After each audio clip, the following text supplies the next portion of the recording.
Uh, uh, uh, uh, uh, well, oh,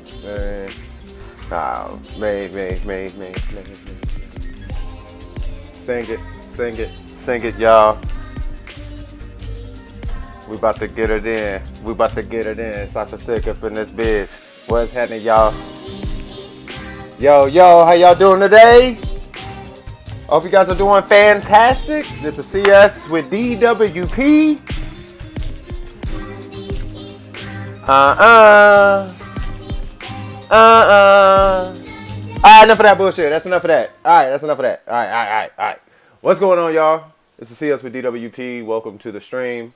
We are on Black Desert on the great PS5. Such a blessing. For anybody trying to get one, I can't say that I know how to get one for you, but there are ways that I was privy to. If you are looking for one, I'm not talking about sniping or no shit like that, but just I don't know, just let me know. Anyway, so we are messing with the line, of course. We're messing with Succession. We're only 15% to 60. I'm out here in Poly Forest. I got a couple boosters on me. We're gonna be rocking a 600% XP booster. We are also going to be rocking a drop chance booster. Now, I'm not using the skill booster as I know I should, but man, I mean, I got enough skill points at this point for the way that I play. So I'm going to pop these two and we're going to super get it in. Now, the drop rate here, it doesn't drop, to my personal opinion, it doesn't have as good, the drops aren't as good as Caudry. But they're rare as fuck, and you get these, which are worth 800,000 a piece. Problem is, there's like 50,000 in the market right now, so probably not going to make any money off these pretty much at all. You know what I'm saying? So it is what it is. They only sell for 6,000 to vendors. But outside of that, we here. I hope everybody's doing good. Also, daggers drop here. I got 3 daggers here without a drop chance booster, so we're going to see how that turns out. And these are worth 5 million a piece, so the more of those we get, the better. Also, Lemuria drops here. And Lemuria is, it gives you skill points and it gives you crit chance. That's kind of all it is. Outside of that, you know, evasion up, that's cool, but that's the item effect. Anyway, let's go ahead and pop these boosters and start getting into a rotation. Where am I located? Let me go ahead and show you where I'm at. So I'm over here, but it's like, it's the way you come out. So we're over by this node, and you just head straight this way. Now, normally you'll come into the node this way. You just literally hang this way, and there's a little rotation. You can literally just fight anything because the spawn rate is ridiculous out there. We're going to be doing our typical rotation, which is kick. There we go. We're going to do our usual rotation, kick, you know, hold down, normal attack, do the spin, jump, slam, come up with the 3 slices, you know, do the secondary attack, hold that to do a combo, spin a Rooney, rinse and repeat. You know what I'm saying? So anyway, let's go ahead and get it in. And I will be keeping an eye on the chat. If you guys got anything you'd like to say, that's what's up. As far as the build, we are running a tank, well, self-heal build. Hopefully you guys can hear me over the game.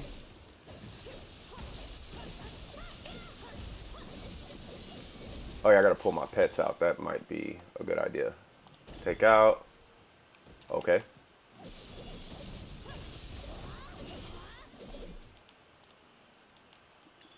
Alright, take you out. I'm not worried about that. Take you out and take you out. Stop. Feed y'all. Because I had to go get some food for the animals. Alright, cool. I also got some workers set up out here, so I'm going to be picking up some mushrooms. So everything's looking good.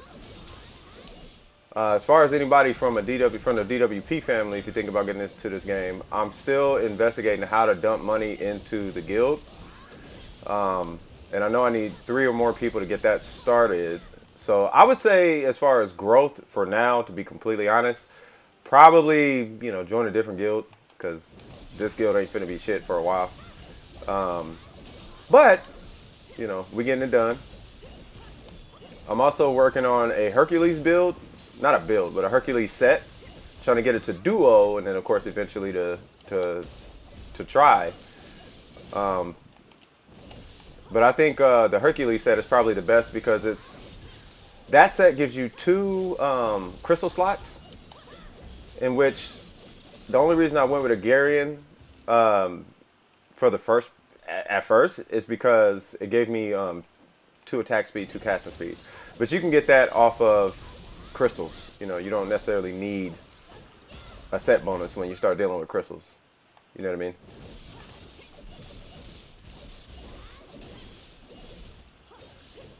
Oh, we about to be 60 in here in just a second.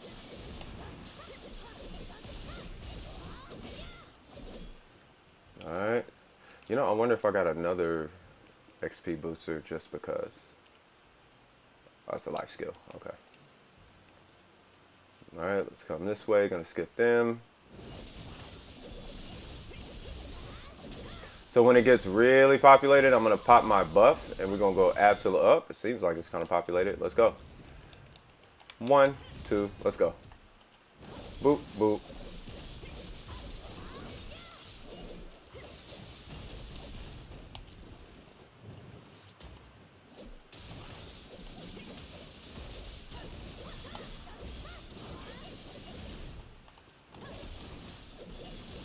Mm-hmm.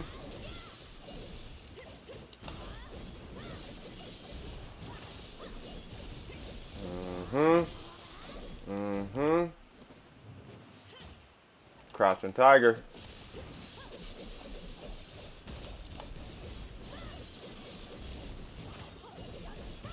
So much of an ass whooping the PS5 can't keep up. That's what I'm talking about. Oh, wrong enemy. Oh no, I got him. Cool. I thought he was thought it was one of them enemies I wasn't gonna be able to hit.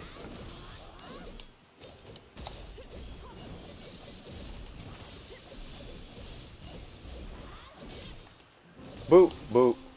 Boop, boop, boop, boop, boop, boop, boop.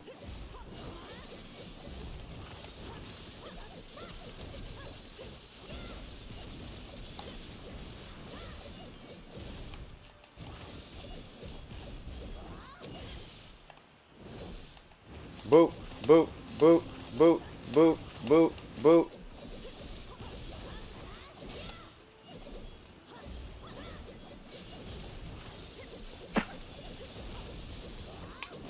Let's get it. So yeah, so I've really been stuck on this game because I'm a big fan of Warframe survivals. I actually really like survivals, arbitrations. The thing is, in this game, you don't have to really worry about life support or timers or scaling enemies. Like the scaling enemies was really nice. I really did like scaling enemies, but you know, you got to take what you can get. You know what I'm saying? But what is nice is the fact that you can just be out here killing shit for however long you want. Oh, I thought I was hitting this thing right here. All right, let's keep it going.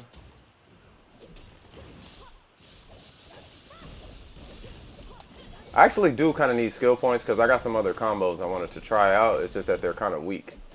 Like there's this one where it's square R2 R2.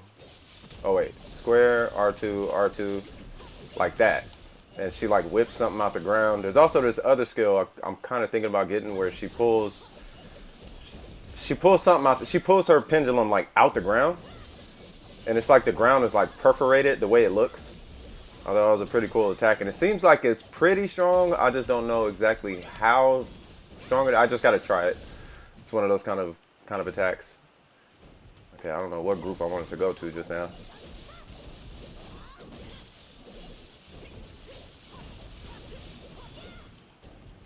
Alright, cool. I see we had some growth on the channel ever since that little weird foobar situation. Not sure what that was about, but, you know. I mean, I guess. If people fucking with me, they fucking with me, whatever. It's all good. I appreciate the new subscribers. Whoever they are, whoever you guys are, shout out to you guys. I hope you guys enjoy your time over here. You know what I mean? And if there's any questions about anything, feel free to ask. More than happy to answer whatever you got. I don't know what this voodoo doll thing is about, but I'll take it. Is that everything? Okay. We got a hundo. I'm gonna wait for everything to kind of get cracking.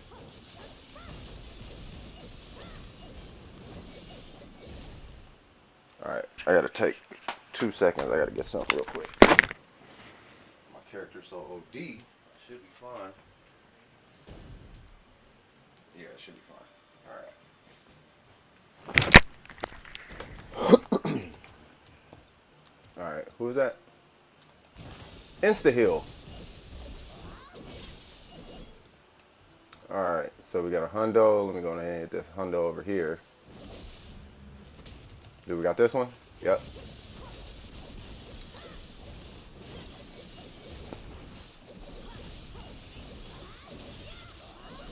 Pick up basketball, fool.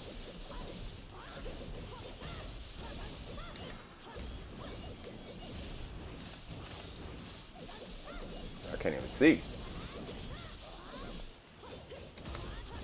Get ghosts. But yeah, where have I been? I have been handling business on the back end. You know what I mean? Trying to get things done as far as my girl and family and whatnot. So I just want to make sure that everybody understands. It ain't got nothing to do with whatever that situation was. You know what I mean? I retracted myself out of that. I don't want no parts of it. Besides, that situation is too messy for me to be a part of.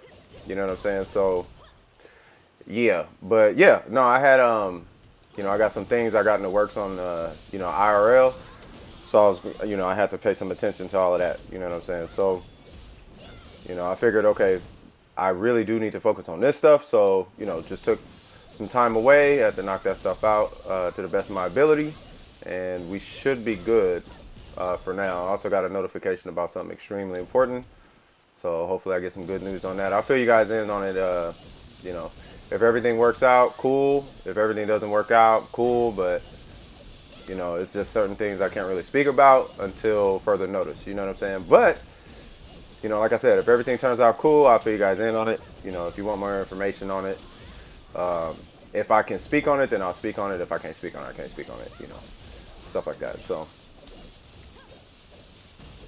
I hate to be so secretive too. I'm actually a relatively transparent person, but in this particular circumstance, I can't talk about too much. You know what I'm saying? So, but yeah, things are going well.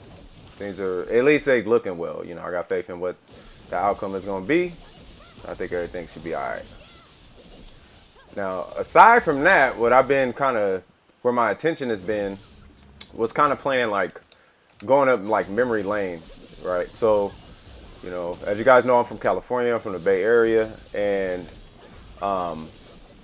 you know, I wasn't close with Richie Rich, but you know, he's definitely in my vicinity. Definitely somebody I looked up to when I was younger.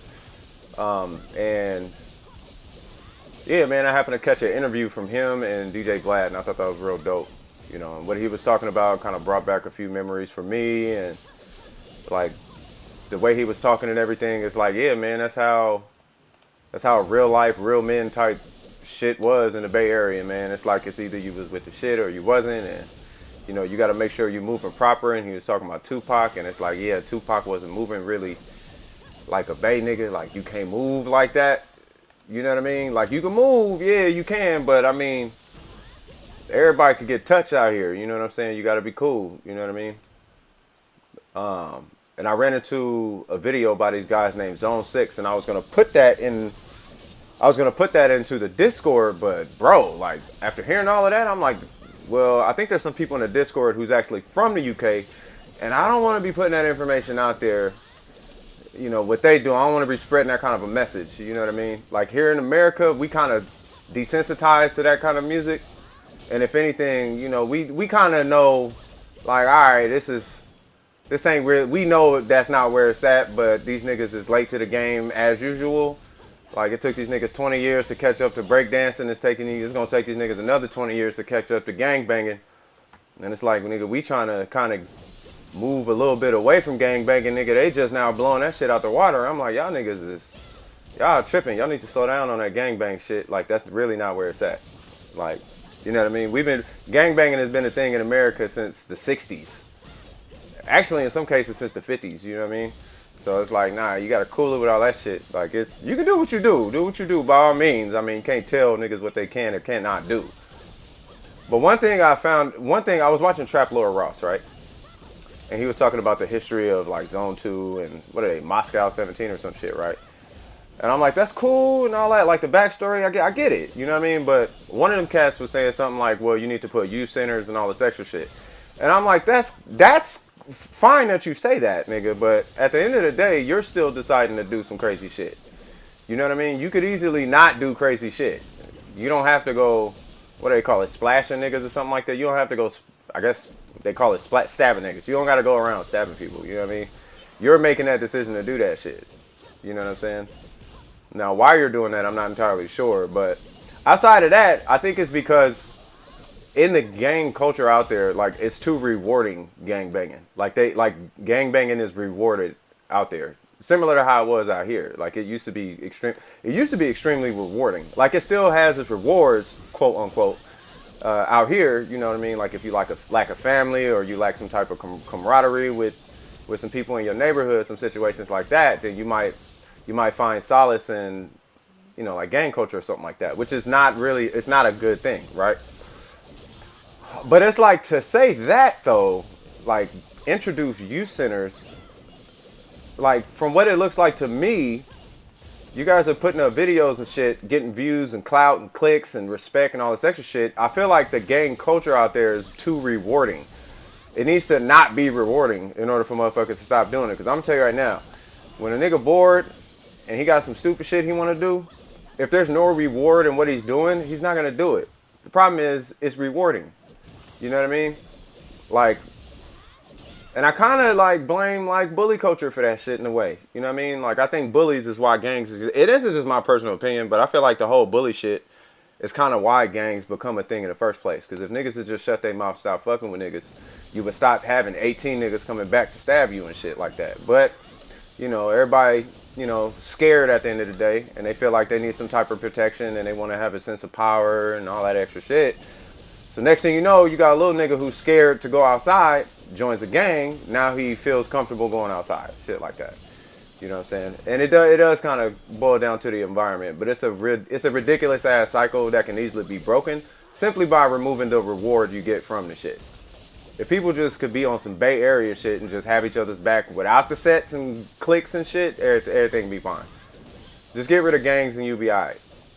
You know what I mean? Like, gangbanging was never really a thing in the Bay. I guess it is now. I haven't been out there in a while, but it was never really a thing in the Bay Area. You know what I'm saying? Which is why, like, when gangbang came out, niggas was hella confused. The whole thing was, if you fucking with the Bay, you fucking with the Bay. If you're not fucking with the Bay, you ain't fucking with the Bay.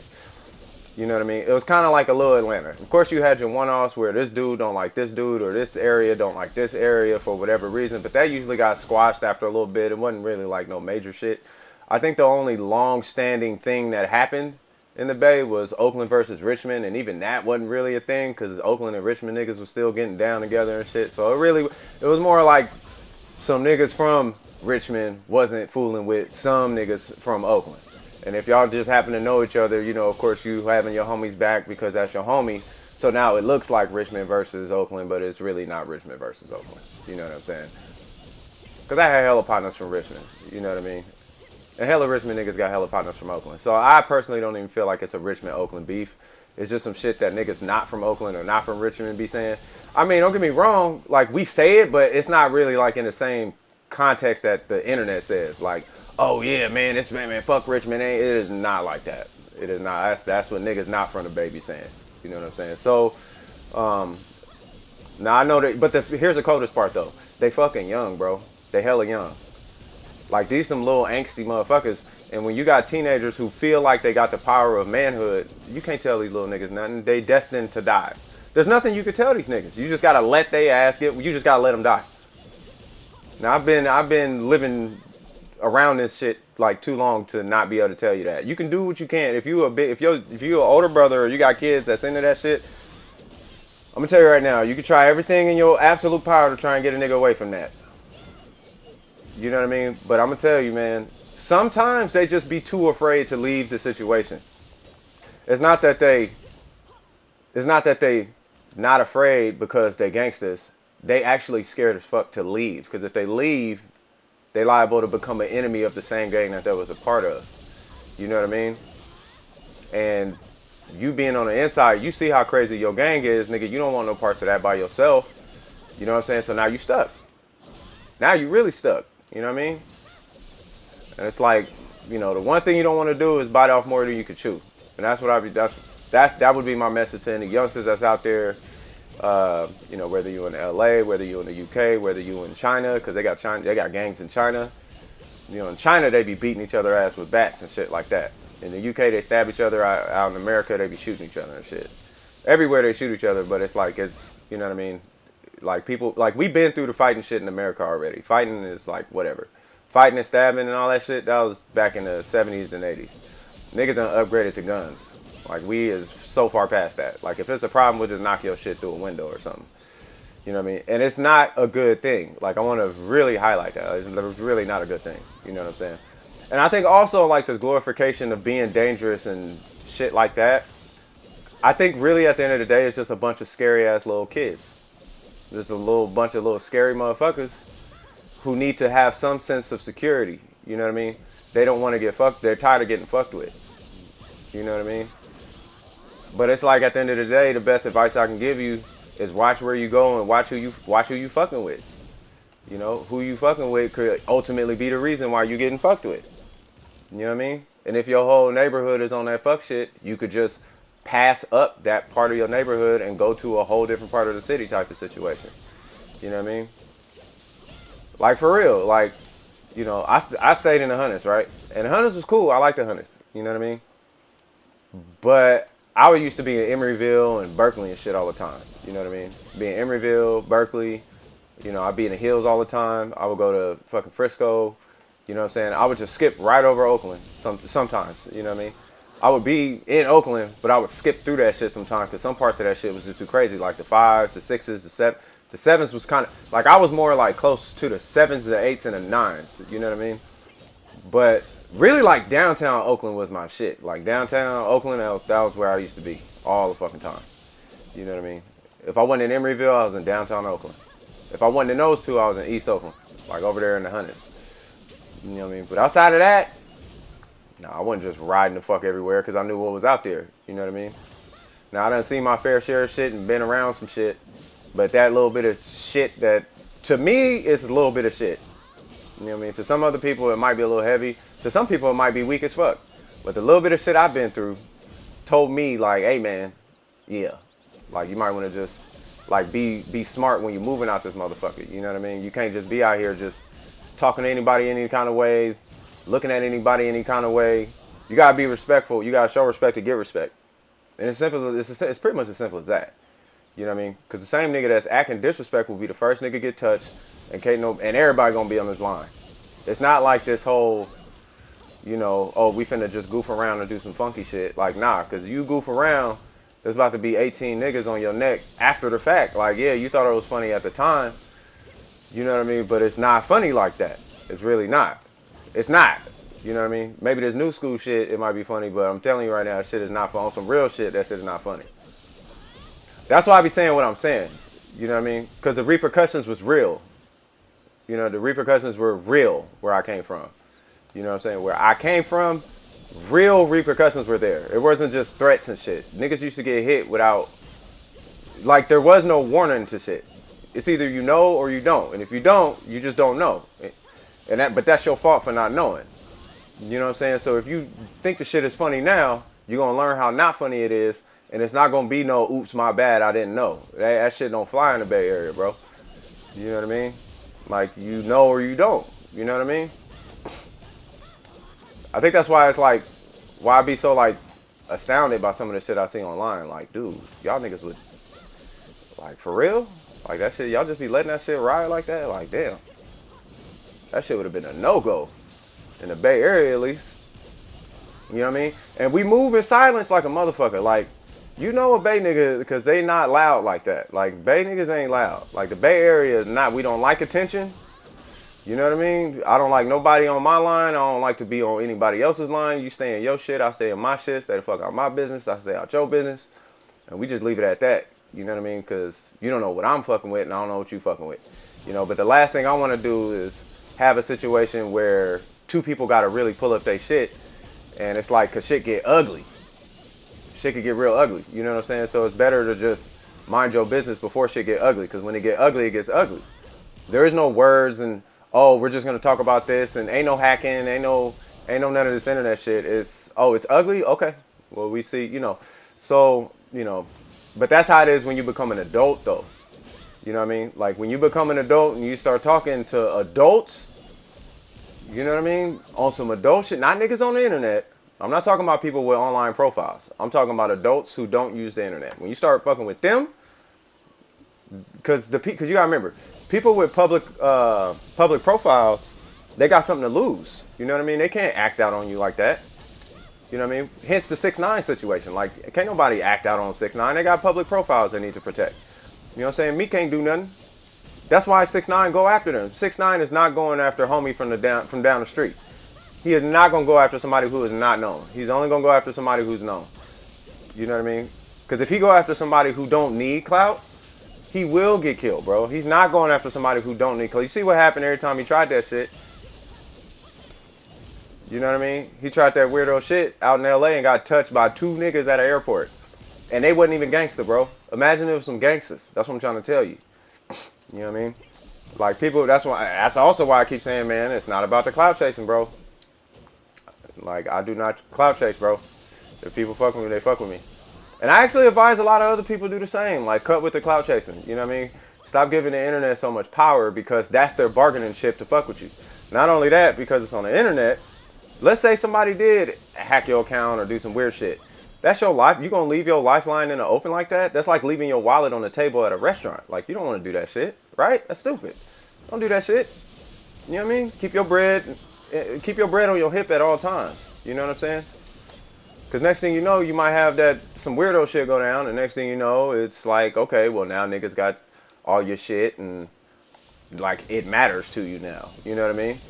Whereas if you'd just focus on the people who's important to you, like the person sitting next to you, the person in the other room, your mom, your nephew and shit, you know what I mean? Your cousin, your partners that, like, in real life. If you'd have focused on that, you wouldn't have to worry about likes and clicks and all this extra shit.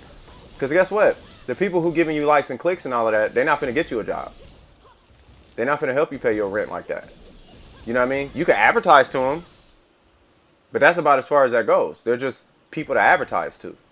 At the end of the day, if you really want to know how the game works, all they do is they get you to follow them, and then they sell you a bunch of shit. You know what I mean? Whether it be music or merch or whatever. Like and subscribe. Buy my merch. That's basically what it boils down to. You know what I mean? Here's some gameplay. Buy my shit. You know what I mean?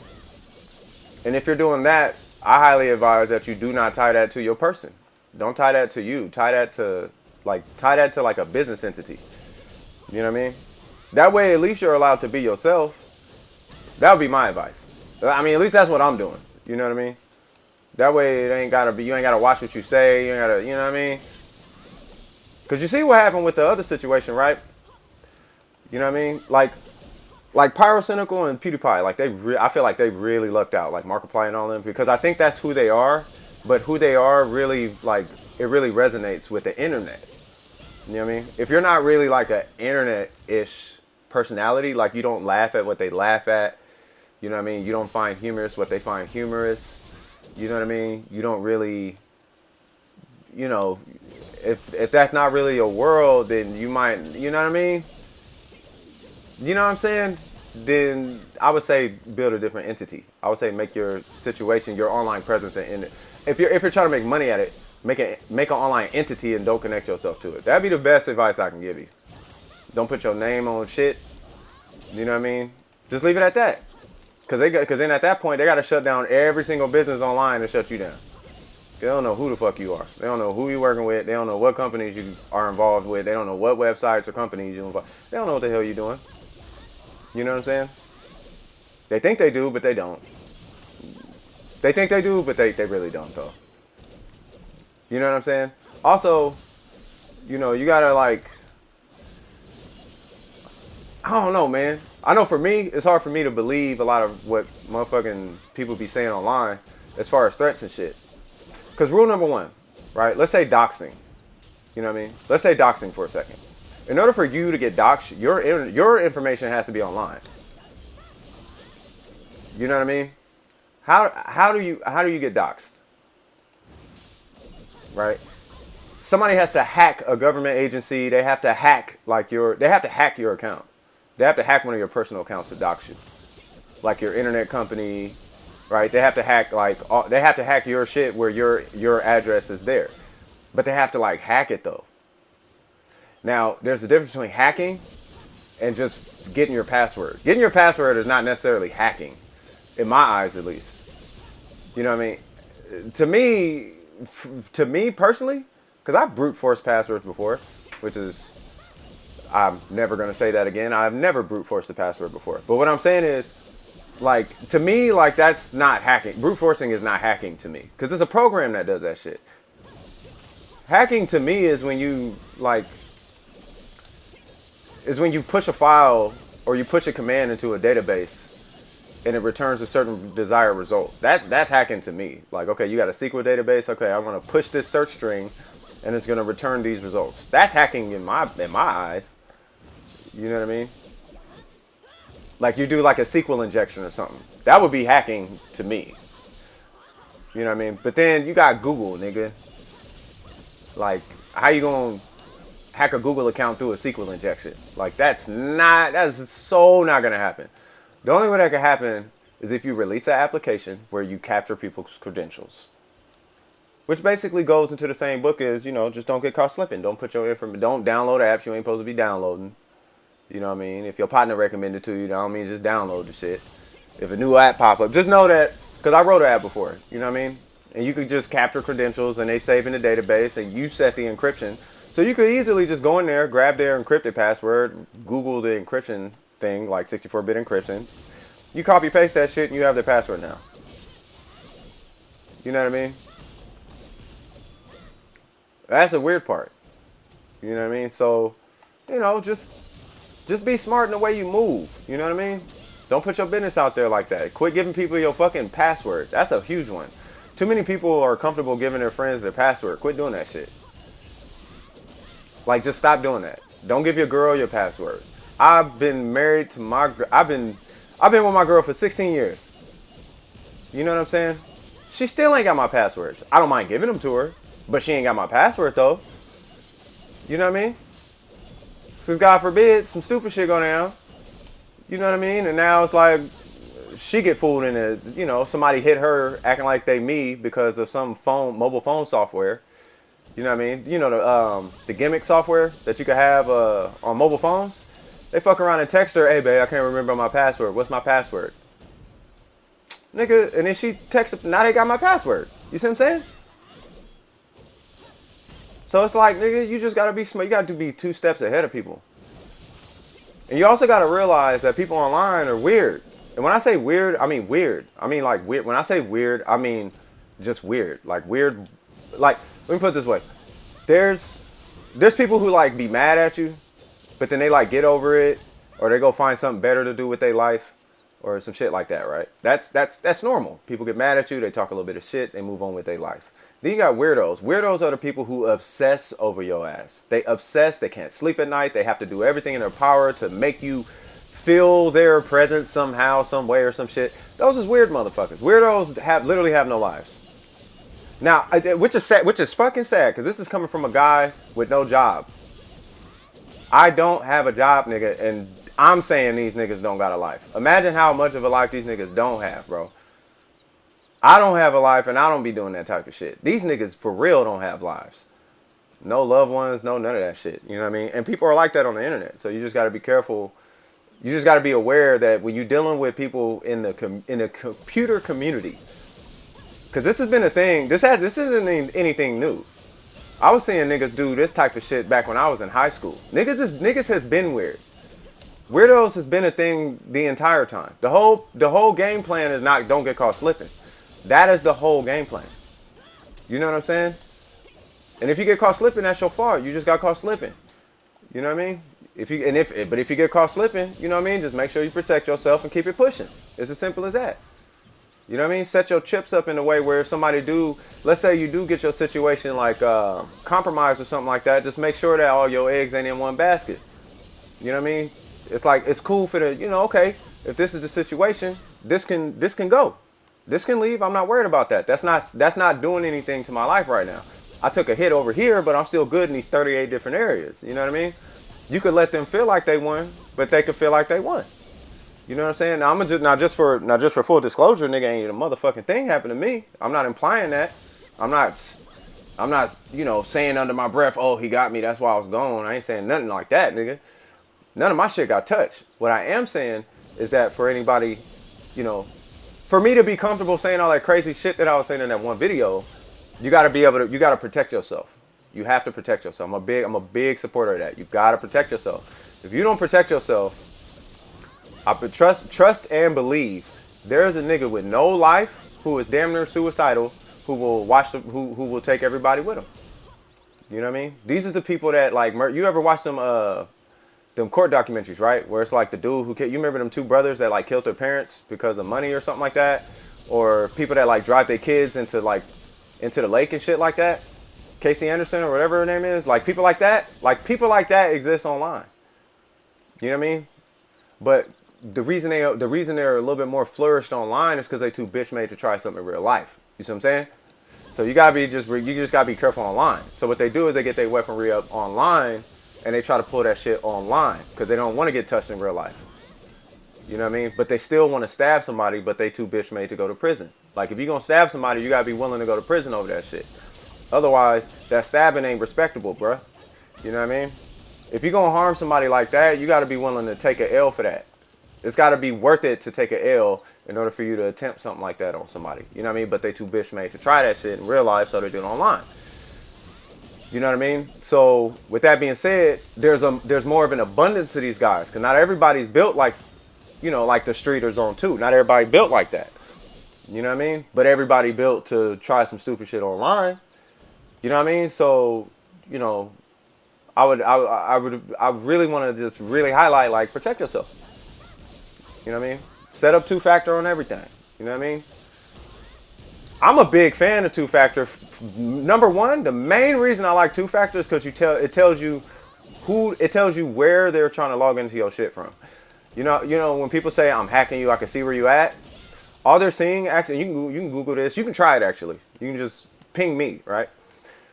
It'll show you what tower I'm connected to. It doesn't show you where I'm at. It shows you what tower I'm connected to, right? I could VPN and show myself in China and shit. But to be honest with you, like if you ping me and you come to my area, I don't mind you coming to my area. That just means you want some type of smoke, bro. You know what I mean? And if you willing to come in real life over some internet shit, you must not give two fucks about your life then at that point, because it just don't make sense to me.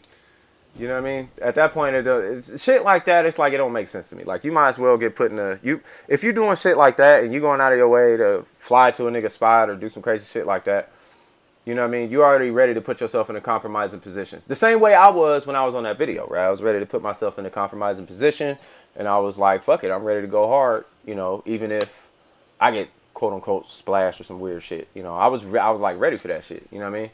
But it's not worth it at the end of the day. It's kind of silly to even be thinking like that, right? So I had to come to my senses and be like, man, this is some stupid ass shit I'm doing right now, right? But if a dude did like, okay, I ping you, I see where you at, I'm gonna come, blah, blah, blah, blah, blah, then he's willing to get shot, stabbed, because in America, we have a thing where especially in Texas, if you come to our shit and you fuck with our shit, we can shoot you and not go to prison. We don't even do jail time. If you step on my property and if you walk in my house and I feel threatened, I can shoot you. It's as simple as that. If you walk up to my house, I open my door, you come in my house, I could shoot you. I could point blank you in your dome piece and ain't shit you could do about it, bro. You know what I mean? That's it. That's it. It's just that simple. And don't go to Texas because you can't even step on a nigga lawn in Texas. I'll tell you a story. There's some niggas I know who made a sport out of shooting motherfuckers on their lawn. I'm not even fucking with you. That's how it is in Texas. If you think I'm lying, go ahead and meet you a motherfucker in Texas. Go down to Texas and talk to them niggas in Texas. There's some niggas in Texas that literally sit on their porch and wait for people to step on their lawn so they can shoot their ass. You know what I mean? Hey, people are people. You'll hear me say that a lot as you get to know me. Now, people who've known me for a while at this point, Shadow, Blunt, anybody else, y'all know I've been saying that shit for a long time, bro. Intro, bro. How long have I been saying people are people and people will be people? I'm saying that forever, bro. You know what I mean? It's up to you to be a doper human being than the rest. You know what I mean? Because people are like, from my experience, the people in real life that you meet, it's probably like a good, it's probably like a good 4-to-1, good to bad ratio. Like there's for every 4 people you meet, there's 1 bad seed. On the internet though, and this is really, and I mean this, okay? This is for the kids. On the internet, it seems like it's about 10-to-1 bad, right? For every 10 assholes you meet, there's 1 good person that you'll meet online.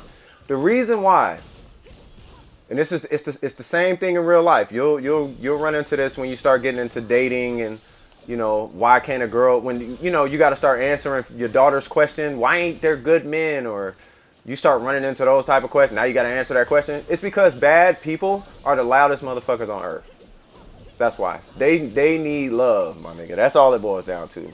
Bad people aren't loved, and they're incapable of being loved. And they're caught in this weird cycle of not being able to be loved. And so they act out. And that furthers them away from the capability of actually receiving love. They are literally incapable of being loved. So they push themselves further away, in an act of acting out, which furthers them away from what they're actually looking for, which is just love from another human being. That's literally all this shit is. That's the simplest I could put it. You know what I mean? But it gets to a point where it's like, nigga, you so far gone, I can't do nothing for you. I can't have your back. I can't listen to your story. I don't want to hear your side of the story. I don't give a fuck about your side. Like it gets to that point. You know what I mean? It gets like that. You know what I'm saying? So, but at the end of the day, it's really just about, protect yourself. And for the good people in your life, like, you got to appreciate them people because they're the quietest people that you'll meet. Good people are actually really quiet. They're really hard to, that's why it's hard to find a good woman. That's why it's hard to find a good man. Because they don't be loud and shit. The motherfuckers don't need attention. They don't need to showboat. Because they comfortable with themselves. They know they good. They ain't got nothing to prove. You know what I mean?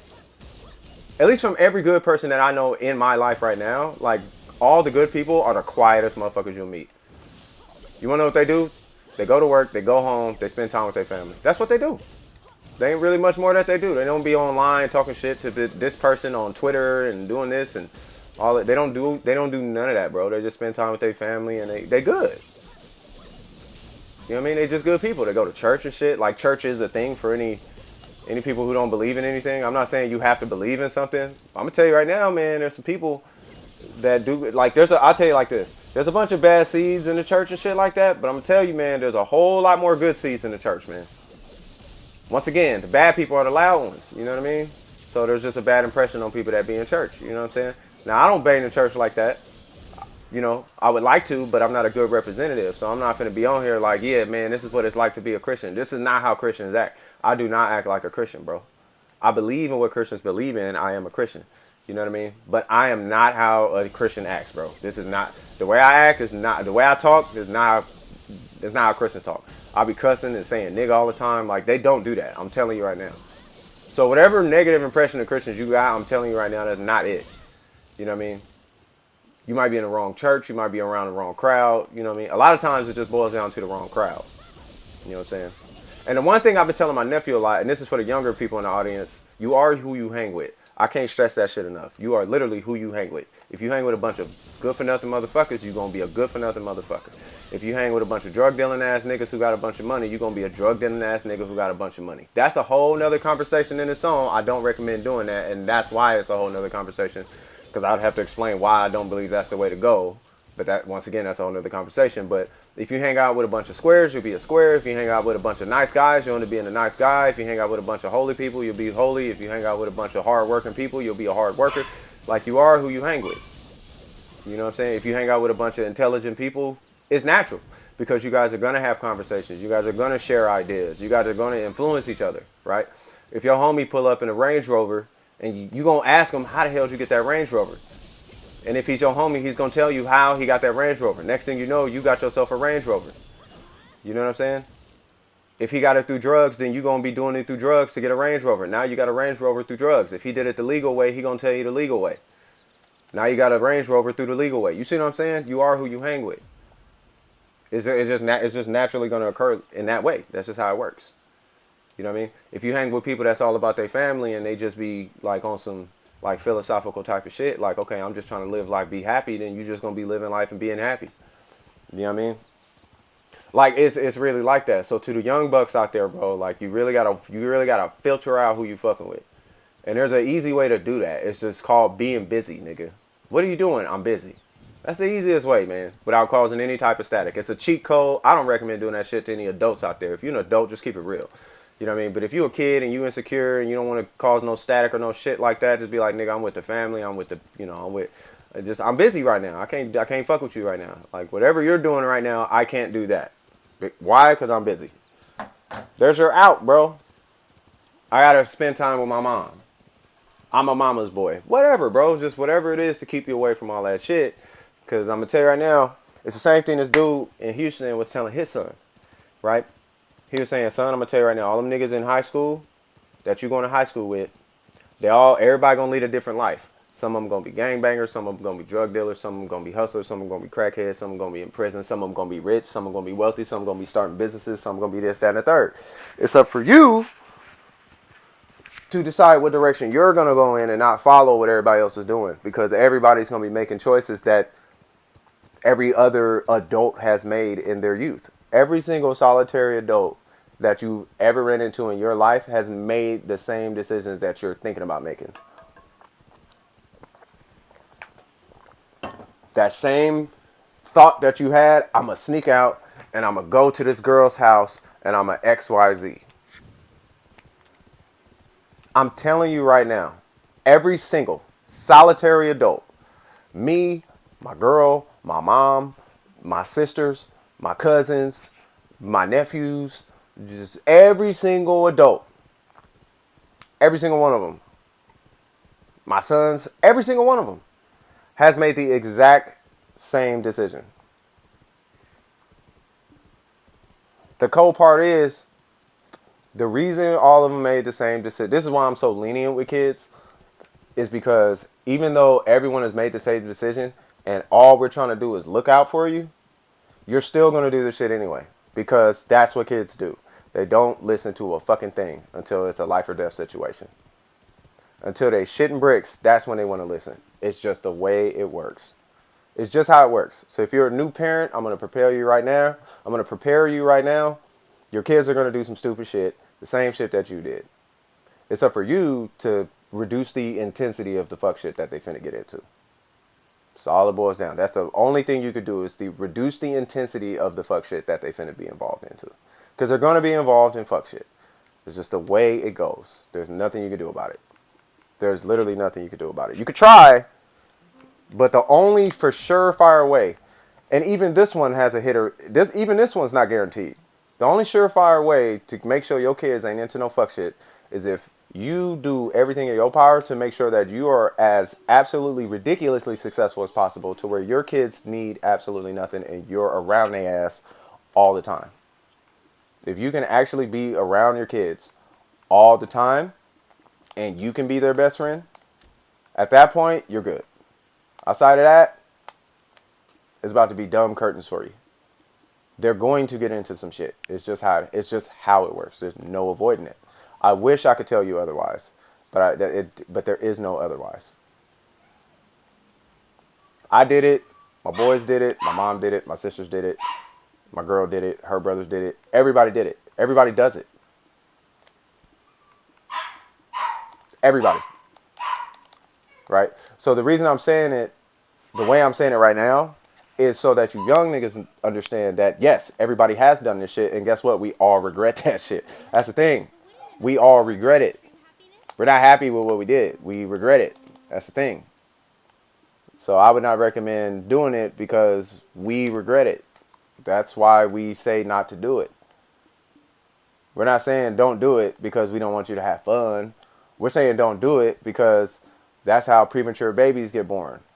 You know what I'm saying? That's how people come up dead. That's how people get stabbed. That's how people get molested. That's how people get involved in crack cocaine and not even ecstasy, but methamphetamines, meth and drugs and shit. Like not weed, but meth. That's how people turn into alcoholics. That's how people's lives get fucked up, is not listening to adults. Adults ain't telling you the shit they telling you because they trying to fuck with you. Adults telling you what they telling you because because you can only get older. You can't get younger. If you could get younger, we wouldn't give a fuck what you do. But you can't get younger. It's impossible to get. Name me one person who gets younger, like for real, and then I'll shut the fuck up until you say, "Hey, man, it's possible. You can actually get younger."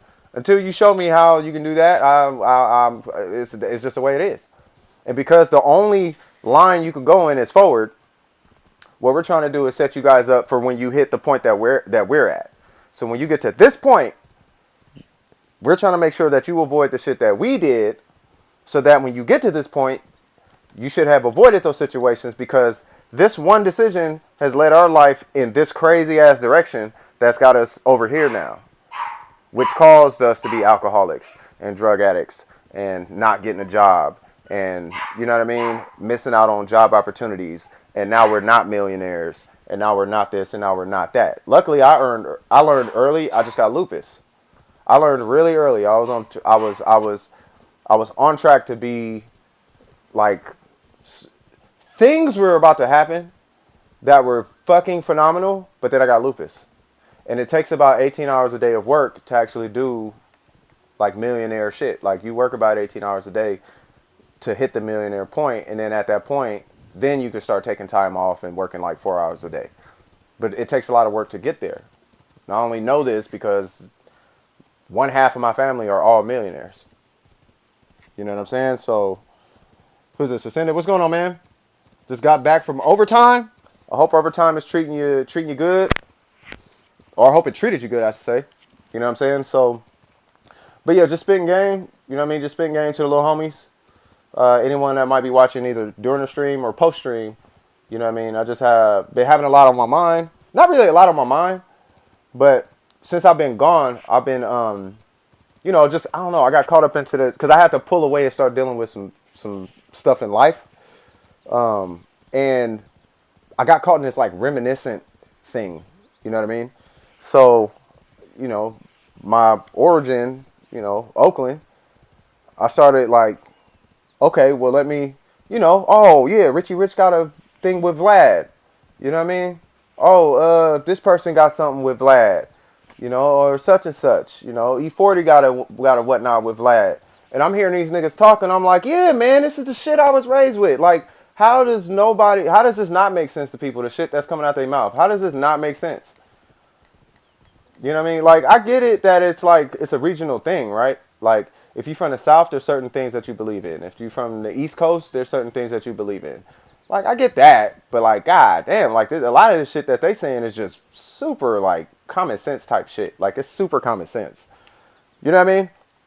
It's like, don't talk about people if you don't know what they're capable of. You know what I'm saying? Don't fuck with people if you don't know what they're capable of. Right? If you don't want to be a snitch, don't put yourself in situations where you might have to snitch on a nigga. It's like super basic shit. Super basic shit. You know what I mean? You know, like, care about those who care about you. You know what I mean? You are what you eat. All little basic ass mantras. And I'm like, man, you know, it was refreshing hearing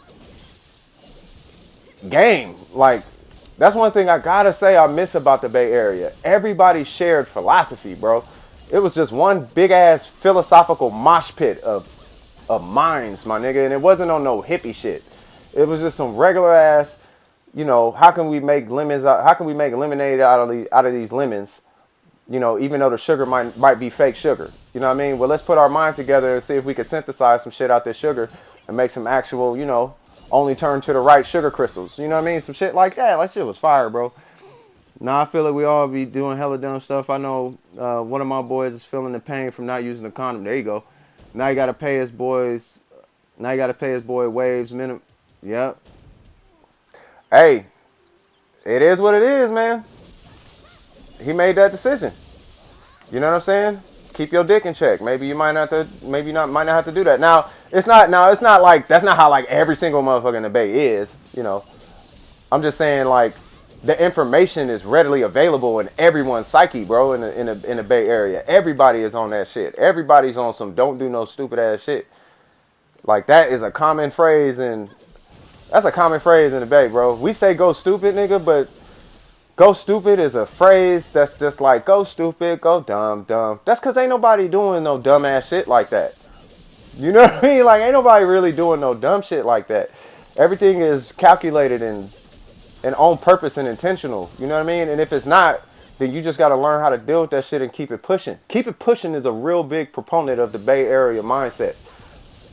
The term "keep it pushing" that's a huge thing, bro. It's really kind of stems from this "don't give up, you ain't lost the battle yet" kind of mentality. Like you ain't lost the battle till you gave up. Once you gave up, now you lost. You know what I'm saying? He said, yeah, but at least he's trying with the mother to work together and live together for the child. So I respect the accountability because I know some boys be out the door without. Yeah, I mean, yeah, no, I mean, I'll say it like this: the best thing he could do is whatever he's gonna do for the benefit of the child, and he has to be realistic about it. Now, I'm gonna tell you right now, there's gonna be two motherfuckers in his life. There's gonna be people saying don't stay there for the child. Then there's gonna be a bunch of other motherfuckers saying you need to stay for the child. He needs to do whatever, because here's the thing that a nigga in the Bay is gonna tell him. Your child is not the same as all the rest of these motherfuckers' childs. Your child is your child, nigga. What's best for your child? Staying together for their child, that was best for their child, nigga. Staying together was best for their child. What's best for your child? Because you might have a psycho bitch that you can't stay with, and that might actually be toxic for your child. You know what I'm saying? Or you might have a female that's actually pretty cool to deal with. Y'all just might have some shit y'all gotta work out, so staying together might be best for the child. You see what I'm saying? So what's best for your child, bro? Quit injecting you really gotta personalize the information that people giving you, bro. You know what I mean? You gotta take the game and apply it how you need to apply it. You feel me? It has to apply to you to apply it. You know what I mean? You can't put a shoe on if the shit don't fit. You feel me? Like, it could be a nice ass shoe. And it could be comfortable, at least that's what the label says. But if the shoe don't fit, nigga, you can't force it on your foot, otherwise you're gonna get cramps. So what I mean by that is he could stay with her because somebody told him. I'm not saying don't stay with her, that's not what I'm saying. What I am saying is, let's say he wants to break up with her. He could break up with her because somebody told him to break up with her, and all of a sudden now his kid is a gangbanger because he wasn't there. You see what I'm saying? So he's gotta do whatever's best for his child, bro.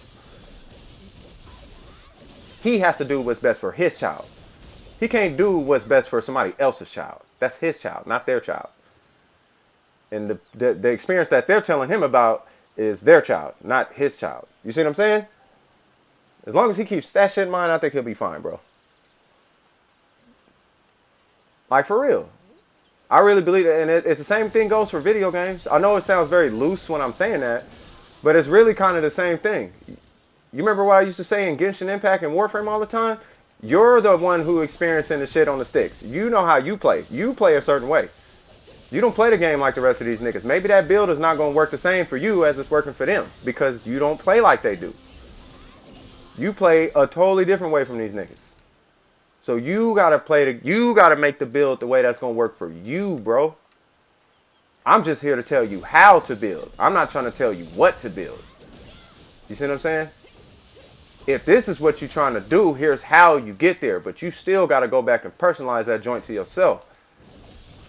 Because you are living your life. You know what I'm saying? Like them Zone 6 niggas, they living their life, bro. You know what I'm saying? I just know if I smell bullshit, I'ma call it. Because it smell like some of the shit they saying kind of sound like the same typical teenage bullshit that I used to hear my boys say all the time. You know, about the streets and shit. Oh, well, the streets. And then once we really start talking, because they grown now.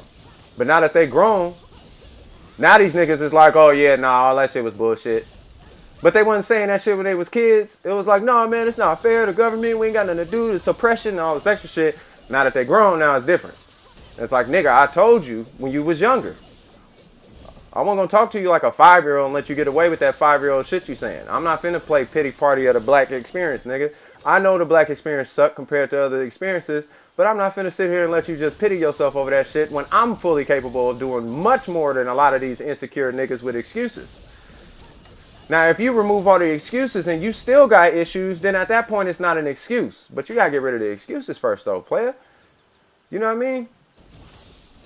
You gotta get rid of the excuses first. Once you get rid of the excuses, if you still can't get it done with no excuses, now at that point it's like, okay, now we might have some oppressive shit going down. But if you're just doing some shit because gang gang. You know what I mean? Because I'm going to tell you right now, there's hella niggas in the Bay who grew up in a lot of fucked up situations who is not on the gang gang shit. There's a lot of people who had crackhead parents who's not on the gang gang shit. There's been a lot of people in some really fucked up situations, who is some super big ass entrepreneurs who made it, nigga, who's just some real genuine cool motherfuckers. Goes back to my original saying. The bad guy is the loudest nigga. That's why. So that's the only story you hear. And that narrative gets pushed so hard that now, just because you had it hard, automatically it's allowed for you to be a fuck up. Now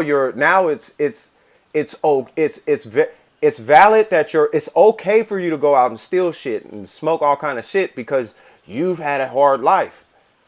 No, it's not, nigga. That's just the narrative that's pushed because bad niggas is the loudest niggas. So that's the only message you're going to hear because they the only ones hollering that shit. But you look around you and you be surprised the nice niggas around you who had worse lives than some of these gangster niggas. Harder lives than some of these gangster niggas. You know what I mean? Some of these gangster niggas is from the suburbs. They just injected themselves in that. You see what I'm saying? So I don't know, man. I'm just saying, man. You know, you gotta be smart. This is why I tell. This is also why I tell. This is just in case anybody from DWP family, anybody with that blue name in the Discord. If you got that blue name, nigga, this is for you. If you blue or yellow, this is for you. You know what I'm saying? You gotta filter who you fucking with. You gotta filter what you consuming, nigga. I had to catch myself today actually because I was consuming too much gang culture. I got too, I was watching a lot of gang culture because it's, I'm interested in it. You know what I mean? Because I got family that's a part of it, and I like to understand the psychology behind it so I could get niggas out of that. Because I had to get my boys out of that. I had to get them out of that. I had to get their cousin out of that. And it was a lifelong struggle trying to get these niggas out that shit. You know what I mean? But they out of it, thank God. You know what I mean? So, I am interested in that for that reason. You know what I mean? And I only got like 37 seconds left. That's why I stopped. And we had 95%. So I had a 600% booster, nigga. And we had 95%. We was at 86%. I only got a 10% boost in 1 hour. You know how insane that? I had a 600% XP booster and I got 10% XP. That is insane. That is insane. That is crazy. But that's how the grind is later in the game. I'll tell you that much. And it does go by quick if you treat it like a Warframe survival. You know what I'm saying?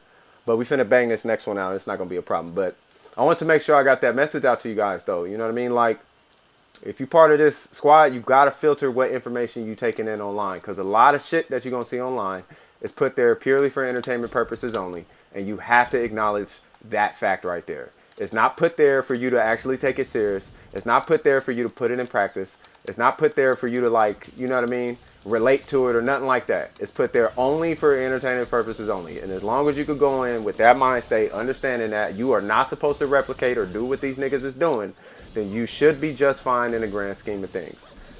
But you gotta filter that shit out. And you gotta be yourself, bro. The one thing a gang member is always gonna respect above anything else, and you mark my word, if you know any real life gang, not no fake gang members who watched a couple music videos and now they like are just bad kids who laugh at stupid shit because they had rich parents and now everything, you know the difference between a real gang member don't laugh at shit that ain't funny. A fake gangster laughs at everything that's not funny. Everything is funny to these niggas because they never had to be held responsible for shit. So bad shit entertains these niggas. Real gangsters don't laugh at none of that type of shit.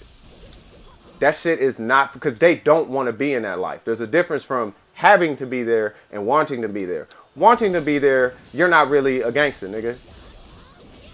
Wanting to be there is just a nigga who played some video games, got infatuated with Call of Duty and Grand Theft Auto 5 or some weird shit, and he met some friends who seems tough and shit like that. It's shit like that. You know what I mean? That's what that is. Have a good time, but where do you think the term goofy came from? Fucking goofy. Where do you think that came from? Goofy niggas. Niggas ain't start being called goofy because they was like hard, nigga. They was called goofy because they was acting hella goofy, bro. Oh, goofy ass nigga acting hella, like, that shit is not funny, bro. That's a fucking goofy, bro. You know what I'm saying? That's some real life gang shit. What I'm saying is, ask one of them niggas, ask one of them You know what I mean? What they think about squares and any of that shit. They don't give a fuck about it. They don't give a fuck what you do, bro. Gangs only care about gangs. The only thing that matters to a gang member is if you acting like you a gang member. If you acting like that and you not, that's the only issue, bro. They don't care about you if you. They're not finna rob you and they're not finna do nothing to you, unless they need to feed their family. That'd be a whole nother shit. They might hit a lick. You know what I mean? They might get you for a wallet or something. I mean, something like that. But outside of that, like, they're not really just finna be on your neck like that, though. Like, they're not finna do something in the middle of a grocery store and all this extra shit. They're not worried about you. You know what I'm saying? They would rather you be yourself. They would have so much more respect for you if you just be yourself. You know what I mean? And just said, honest, like, let's say you is a square or something and you not with the shit. Just be like, bro, I don't fuck with that, bro. They would have so much more respect for you because now they know what they fucking with. What they don't like is a nigga lying because they need to know, okay, who I got on my squad. Who can I count on in times of need? I need to take a head count. Okay, well, this dude say he with the shit. Then when they call on you, you not with the shit. That's gonna make them feel some type. It's like an employee showing up late to work. So like okay. Think of it like a job, right? You got a job. You will get fired from that job if you are the employee of the month for 7 years, and you no call no show. You will get fired, bro, unless you are like really cool with the manager. But employers don't care so much about the job that you do. They just want you to be there. They just want you to show up. If you ain't showing up, just tell me you're not finna show up. I'll fuck with somebody else. You know what I mean? We could be cool. You just won't work for my company. Same thing with the gang shit, bro. You ain't gotta show up. We could be cool. You just not finna be fucking with my gang like that. I'll go to your house, we can kick it, play video games, whatever, get down. I'm just not finna be calling you when it's time for some gang shit. If you notice in music videos, like real gang members, they got the shooters and the gang members and shit. And then they got the people in the party videos. You know, the man, life was hard. I love my family. You know, you can make it in life. You got those music videos. And then you got the, I'ma knock your wig off. And look at the two different types. Look at the two different, it's consistent. These niggas is always in these videos. And these niggas always in these videos. That's why, bro.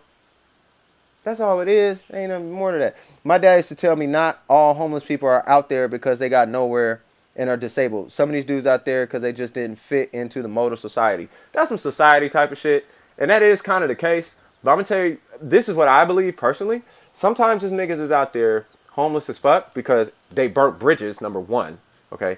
They burnt hella bridges. Okay? Or that mode of society that they had in mind was so far left field that obviously they wasn't going to make it. You know, now there are a lot of cases and a lot of people who are homeless actually do end up out there because life just hit them in the soft spot. It hit them in the soft spot. You know what I mean? They lost their job. They got sick. They got disabled. They couldn't pay their rent. Something happened. You know, whoop-de-whoop-de-whoop. They couldn't meet, you know, coronavirus is happening, right? There's a lot of people on the street now, right? They can't make their rent. You feel me? So stuff like that does happen. But on the same note, bro, a lot of them niggas out there at the same time don't fit in with society because they some weirdos. There's a difference between not fitting in with society because, you know, you might have an idea that might be a little bit too expressive and you're just a fucking weirdo. There's a difference between those two. If you're just a fucking weirdo, you're just a fucking weirdo. You're never going to fit in with society. You are a weirdo. The whole idea is don't be a fucking weirdo. The easiest way to not be a weirdo is to not be around a bunch of weirdos and to check that shit early on in life. But if you've been doing weirdo shit your whole life, you're not going to fit in, bro. No, it's not going to work out for you because you've been exercising that weirdo muscle your whole fucking life. You know what I'm saying? Like you gotta, it's up to you, gotta nip that shit in the bud. It's not your parents all the way. Your parents don't know what you be looking at on the internet and shit like that. You know what I mean? They don't know what kind of hentai and all the other shit you into. You know what I'm saying? You've been exercising that weirdo muscle for so long. That's why you're not fitting in with society type of shit. And as far as homeless people, like, hey, here's another thing. Not all homeless people is idiots. Not all homeless people is who you think they are. Some of the best information that you will ever get in your life you will probably be getting that from a homeless person. A homeless person will probably give you some of the best game you ever got in your life. Because they seen the ups and the downs.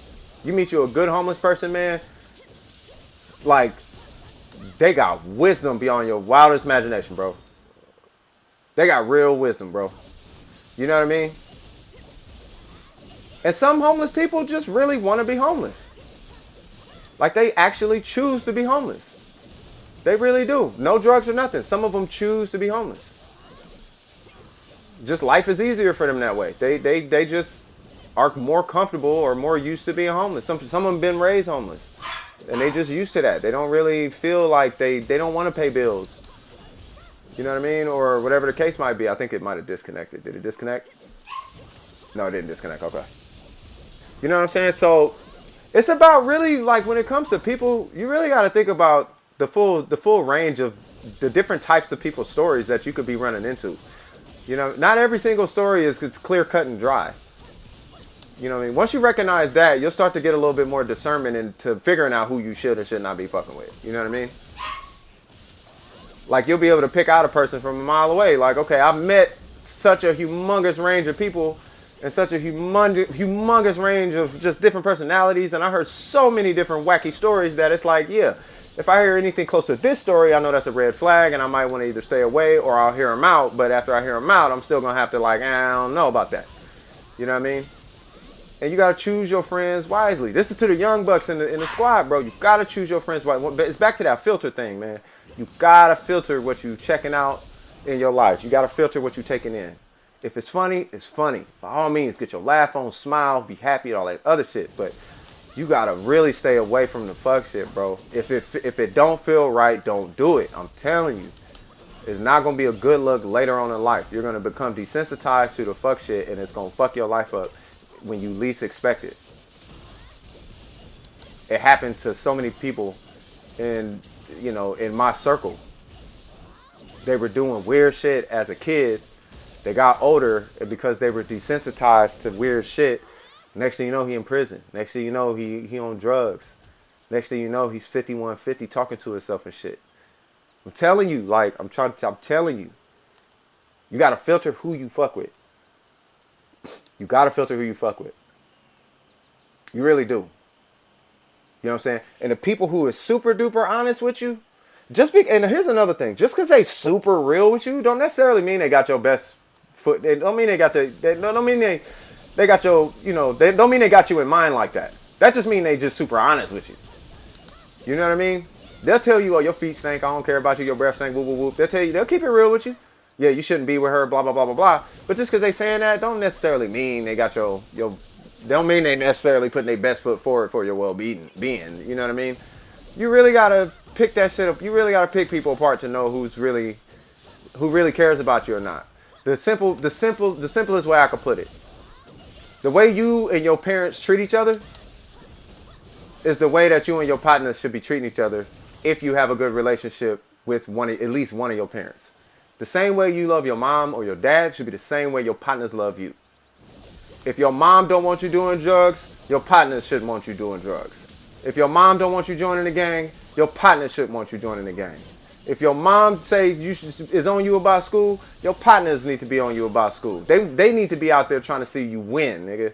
Like, for real. Regardless of how it is. Even if y'all in the gang, bro, if y'all in the gang or on some gang shit, then it's like your partners should still want to see you win, bro. They should never want to put you on no fuck shit. Especially in the gang, bro. The last thing you want to be is a crackhead in the gang.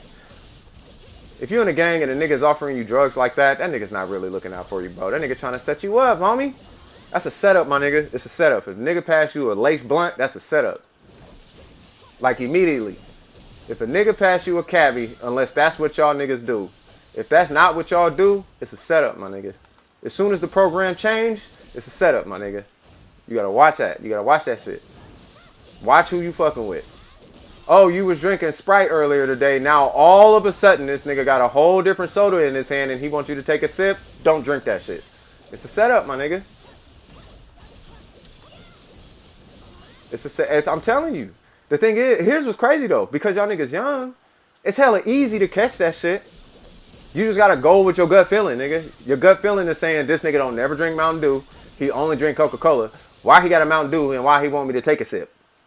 Obviously, it can't be more obvious than that. Don't drink the shit, nigga. Clearly, it's a practical joke. A nigga tried to hand me a cabbie, bro. You know what a cabbie is? It's weed mixed with cocaine. I don't do drugs. I've never done drugs. And you can call weed a drug if you like to. That's the only drug I've done if you want to call that a drug. That's the only thing I've ever done. My own partner tried to get me to hit cocaine, bro. You know how addicting that shit is? My own partner tried to make me a cokehead. My own partner, bro. Partner. I did music with this nigga. My partner. Been in my house, met my mom. My partner, bro. Tried to hand me a cabbie. My partner. Sit on that for a minute. You know what I mean? And this was not just any old partner. This was a close ass partner, bro. Close ass partner. You know what I mean? We done been in funk with niggas together. Like partners. Tried to hand me a cabbie. And wasn't gonna tell me and was laughing with his cousin. Like, watch this. Like, no, nigga, don't watch this. No, ain't none of that. My sister came through, gassed that nigga something crucial. And was like, Aaron, don't hit that shit. You know what I mean? It's gonna be all bad. I saw that nigga, he doopty whoop, and they was laughing on the side. I'm like, nigga, you really tried to hand me that shit though, bruh? Like, for real though? Like, I know, like, I got people in my family off this shit. Like, you really tried to hand, like, for real, dog? Like, it was, niggas is like that, bro.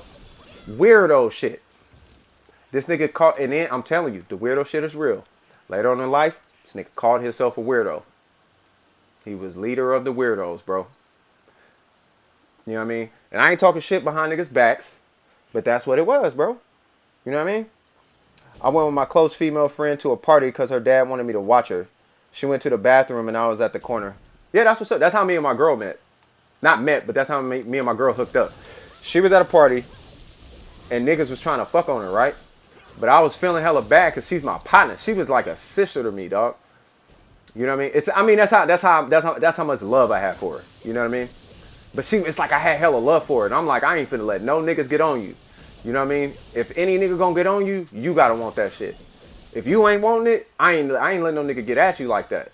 You know what I mean? Not cause I want you. It ain't got shit to do with that. If you fucking with somebody, you fucking with them and that's it. You know what I mean? But you up in here, you ain't trying to fuck with nobody. Niggas trying to take advantage of you cause you drunk. Nigga, I'm finna be on niggas' helmets, bro. Some nigga tried to be like, oh yeah, you up. Yeah, let me just. I'm like, nigga, you ain't getting in nowhere, bro. You gonna have to shake with all that shit, bro. She using the bathroom, my nigga. Nah, bro. Nah, it's not like that. Yeah, it's like that. It's like that. Yeah, nigga, it's like that, bro. She using the bathroom, nigga. Like, nah, nigga, shake, bro. And, you know, made sure she was cool. You know, she threw up in my hand. I caught her throw up, nigga. I think that's when we first, like, because we was on some real, like, hood shit. You know what I mean? It was like partying and whoop, whoop, whoop.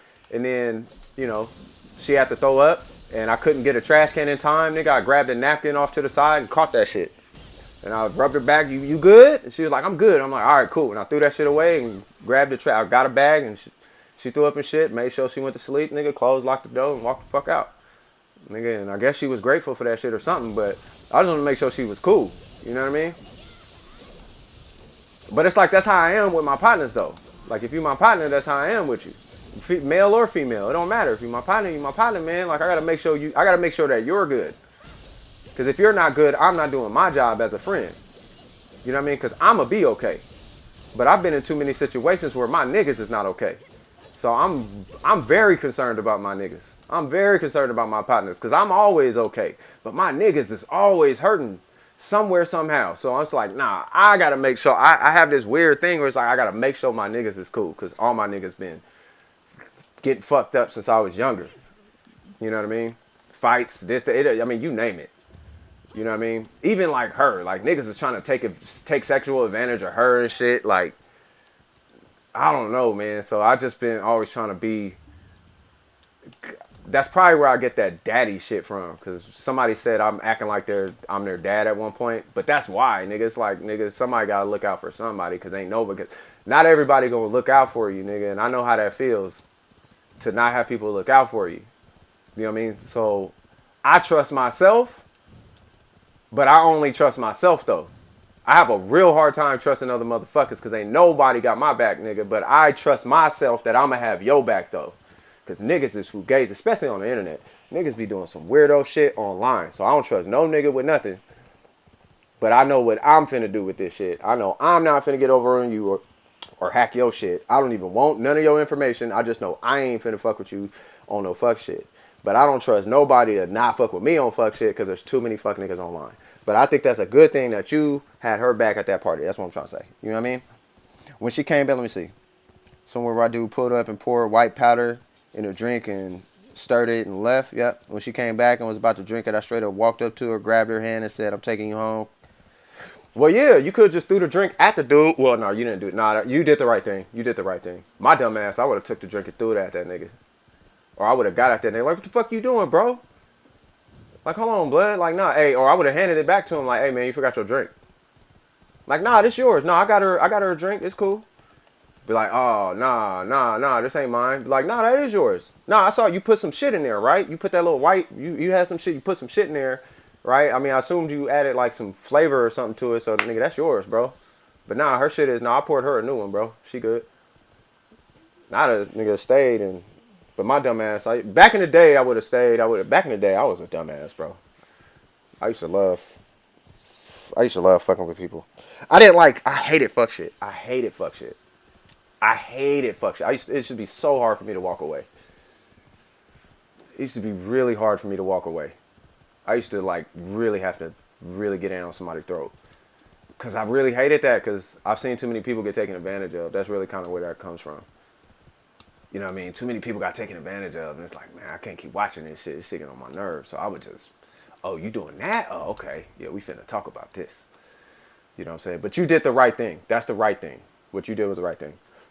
What you should have did, though, on some real shit, you should have told her who the fuck it was, though.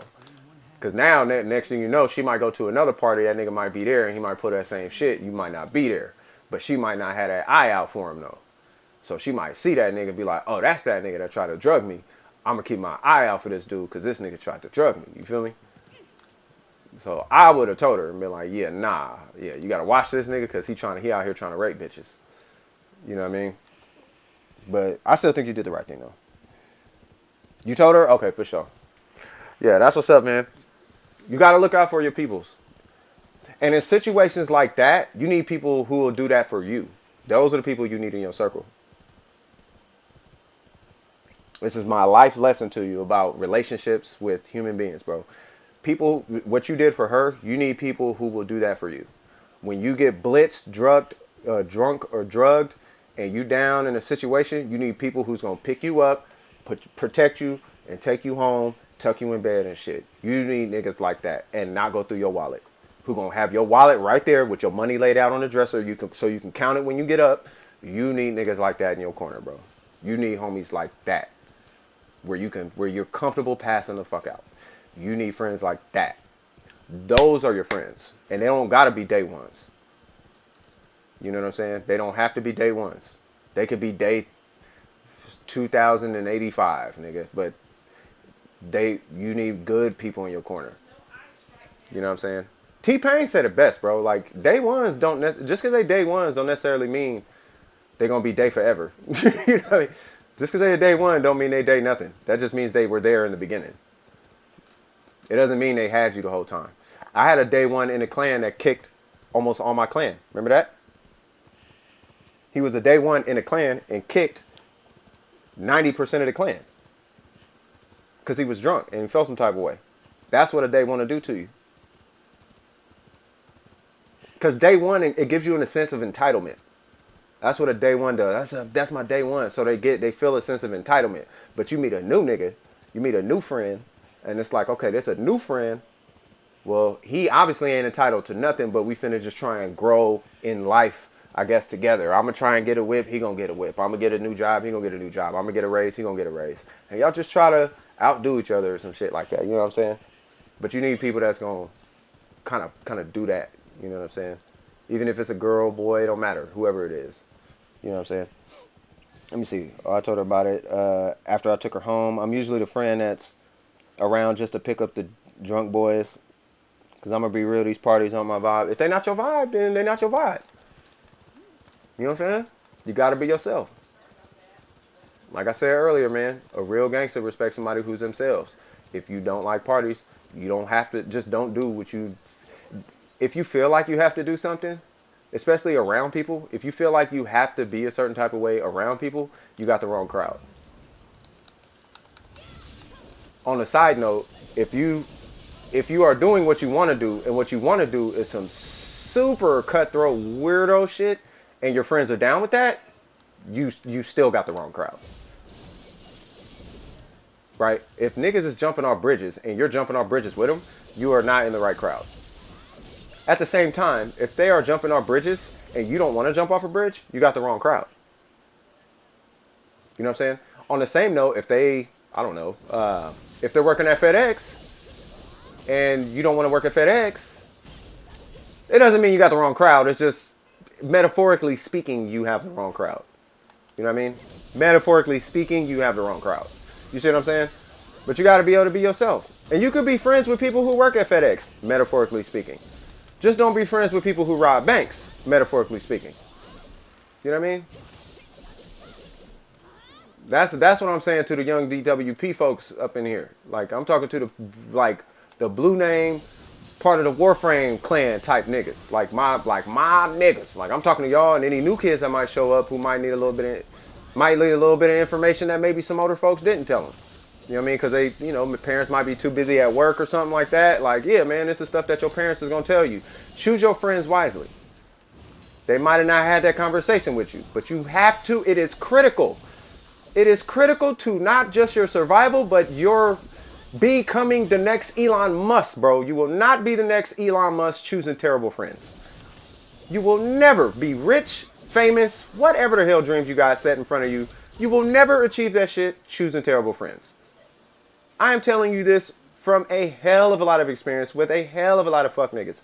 I just happen to be a bae nigga, and we have to weasel our way out of stupid shit all the time. And we have to talk our way out of stupid shit all the time. So I'm telling you, as a bae nigga who learned to get the gab and learn how to spit game and learn how to, you know, kind of use his words in a very unique fashion, I guess, however you want to put it. You know, I'm very comfortable with my words, right? And I'm very convincing when I talk to people. I'm a salesman. I hate sales, but I've always had to sell myself my whole life, right? So I have to sell myself out of situations all the time because niggas be on some stupid shit. And I'm telling you right now, 99% of the dumb shit that I've ever been involved in, and that's happened to me, was because of some other niggas doing dumb shit. Almost every single time. I go to a party, something break out, now it's some shit going down. I had nothing to do with it, now I'm involved in it. Niggas rob a store, they show up to my motherfucking house, now they hiding out at my house. Somebody sold some weed, something happened, whoop-de-whoop, they funking with some niggas, they come and get me. Why are you at my house? Why am I even involved? Why is this happening right now? I have nothing to do with none of this. Car gets stolen, it's parked at my house. Now the cops is at my house for some reason. You see where this is going? You gotta choose your friends wisely. You're asleep at night, you gotta go to work the next day. Nigga knock at your window 3 o'clock in the morning because a nigga high off coke. Now you gotta talk with this nigga for 2 hours just to get his ass calmed down so you can get the fuck back to sleep. By the time he leaves, you got 2 hours before you gotta be at work. These is what friends do to you. This is why I am telling you, you have to choose your friends wisely, bro. You have to. You have to. You gotta choose your friends wisely. Like, you have to set boundaries early in life. That's one thing I didn't do because I was still in this gotta be cool situation. You know, I know a lot of people. I got a lot of good relationships. And I do got a lot of good relationships. A lot of people respect me. A lot of people like me. A lot of people still hit me to this day. I mean, long-standing relationships. You know, just the other day, somebody I ain't talked to in about a year hit me on Instagram. I just hit Instagram to check on my nephew about something, and a partner that I ain't talked to in hella long that I met, we probably kicked it 3 times. Nigga remembered me. I'm like, okay. But I mean, I really liked the dude though. He was a cool guy. You know, he's a really cool guy. You know what I mean? He was on that bass shit. Like, I fuck with bro. You know what I mean? Real cool partner. You know what I'm saying? But I guess that's an impact I leave on people. You know what I'm saying? But it's like people like that you want to keep in your corner though. You want to keep people who appreciate you for you in your corner. Not people who appreciate you for what you can do. You know, don't get people who fuck with you for what you're capable of. Get people to fuck with you because you are who you are. They could be whatever they are. They could be the hardest gang member in the city. But do they fuck with you because you're you? That's the question. They could be the richest person on the planet. But do they fuck with you because you're you? They could be homeless with not a dollar in their bank account. But do they fuck with you because of you? That's our talk for the day. That's our talk for the day. Same thing goes for relationships. Anyway, I thought there was going to be another comment, but no, we good. All right, cool. You know. But yeah, the reason I was bringing all of that up, because earlier in the stream I was talking about Zone 6. I got wrapped up in this gang thing, right? There's some stuff going down between one person I know and one of my partners in the industry, right? And I don't know. I lean in one direction, and my partner leans. I lean heavy in one direction, and my partner leans very heavy in another direction. But it has nothing to do with either one of us. But I'm just trying to catch up to what the hell is going on, and it happens to involve. Well, it doesn't really involve gang activity, but it's some like shit going on, and I'm just kind of being nosy, I guess is the best way I could put it. But that led me into, some videos about some, people I've known in the Bay, people I've met in the Bay, people I used to listen to and grew up on listening to music in the Bay and stuff like that, stories from the Bay, and just really kind of took me back home for a minute. I was just kind of reflecting on that. While I was doing that, I ran into Zone 2 No Censor, probably the best drill song I've ever heard in my life. Now, okay, you guys know I say some slightly racist shit. But I don't think I'm too wrong saying, hey, man, white people say some really weird shit. The white dudes in that song was saying some really, weird shit, like some Ouija board shit. You can say some gangster shit, but does it always have to go that far, though? Do you have to cross the line that far? Why the line always got to be, right there, though? You know what I mean? You can't, pull the bar back a little bit. I know you're white and everything is taboo, but let's pull it back a little bit, bro. The shit them white dudes were saying in that song was bro. But it was so fucking tight, though. It was so tight. It was I can't stop listening to this. But at the same time, I can see how it might affect other people, right? That got me thinking about gang culture, which also got me thinking about friends and this, that, and the third. And I just went on this tangent. So that's where all that kind of came from. You know what I'm saying? The song is pulled from YouTube, so you could find it. There's an 11-hour loop of it, which will probably never get pulled down because it's 11 hours. I mean, I don't know. It's whatever. But, I mean, it's a good song, but just know that there's some, definitely some white people shit in there. You know what I mean? There's definitely saying white people shit. I killed you and I laughed. Ha ha, that was funny. Okay, well, yeah, nobody's happy to kill motherfuckers now, but I guess. You know what I'm saying? Shit like that. All right, man. Y'all, yeah, okay, whatever. I know you got to be hard or whatever, but nobody's hard. Nobody's happy to take a life, my nigga. But I guess them niggas in UK, they really playing Call of Duty out there. They really, from the way they talking, they really, if you listen to some of them niggas in the interview and you listen to what they say on the track and how they be acting in interviews, if you really just pay attention, these niggas is acting like this is Call of Duty. It really makes me wonder, how retarded are these niggas? Now, they not no punks. By all means, these niggas hard as hell. They're not scared of nothing. Blah blah blah. All that shit is fine. But you gotta be fucking retarded to be treating life like a game of Call of Duty, bro. You only get one. There's no respawn, bro. There is no PUBG. You only get one life, but you can restart the game because oh, you only get one life for PUBG? Yeah, but PUBG, you can always restart the game, though. You can say close game and just open the game again. You can't do that with life, dog. Once you're done, my nigga. So you just made life. You basically just said, I'm going to turn the system off now. That's what you did. Because whatever the fuck your reason was. I don't know what your reason was, but I guess pride. I mean, I'm not exactly sure why, but I mean, you did that. You know what I mean? On some Call of Duty shit. I don't hear anything about drugs or making money or robbing banks. I don't hear nothing about money moves. I only hear gang retaliation. I'm like, if y'all niggas don't get on y'all hustle, bro, that is pretty much the whole point of gangs, bro. Like, you have stages to gangs. You have this side of the gang that deals with the business, and you have this side of the gang that deals with the shit when business goes bad. There's more to gangs than just that, but on the surface level, we're just going to leave it at that point, right? So you got, okay, we're going to kidnap kids and sell them on the black market, which is fucked up. Trust me when I tell you, all them niggas could die, and I could give two fucks. Actually, I hope they all die. You know what I'm saying? But that shit happens in gang culture. There's some fucked up shit that goes down in gang culture, right? But some shit like that'll happen, right? And then when shit goes sour, you got the hitters who will go out and they'll go hit the people who shortchanged them or gave them fake bills or something like that. We finna ride or whatever. And then you got some little street shit because he was trying to move a drug pack this way, but somebody intercepted it or tried to rob him at the situation. So now you got to retaliate and this, that, and then now that's the situation. You know what I'm saying? So that happened. But I ain't hearing nothing about that. I ain't hearing nothing about that. All I'm hearing is violence. And I'm like, this the only thing you guys are invested in is violence. Why don't y'all niggas just go to Iraq, bro? If you're so infatuated with killing, you could put that shit to good use. You can you can actually put that somewhere constructive. You don't have to do that in your own neighborhood, my nigga. Damn. Fucking retard. Like, do that shit. Go to war, my nigga. If you infatuated with busting guns and stabbing niggas, go to war, bro.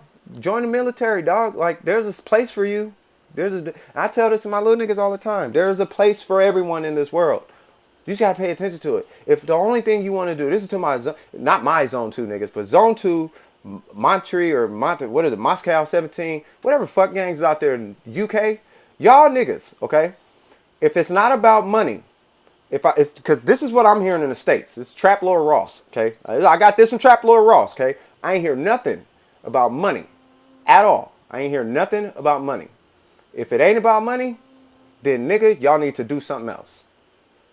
Ain't no life worth taking, period.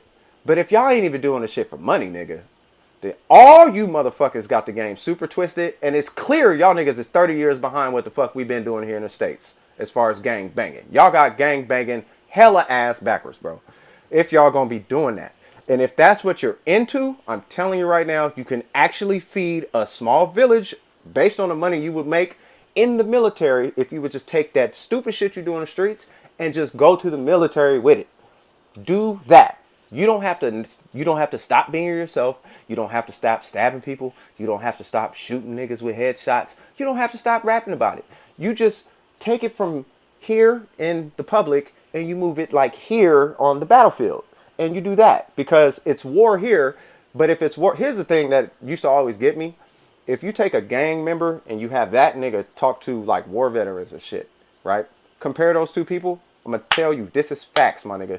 Them niggas would never last in a battlefield, an actual war like battlefield. Them niggas will get clapped the minute they hit the battlefield. Facts. That is facts. All that shit you think you're doing right there, I promise you niggas ain't shit compared to them niggas in the military. Them niggas out there on the front line getting shot at, not by 2 guns, not by 3 guns, not by 5 guns. These niggas got 100 niggas shooting at them with big guns and grenades and missile launchers and tanks, nigga, shooting at them. You are not going out there with them niggas. And if you were, you would have been out there. This is why I say you got to filter what you're taking in. Because what you think is hard is not hard. If you want to see hard, join the fucking army. That's hard, my nigga. If you want to see hard, go out there and hit the fucking Congo. Go out there and get in the middle of a for real war, nigga.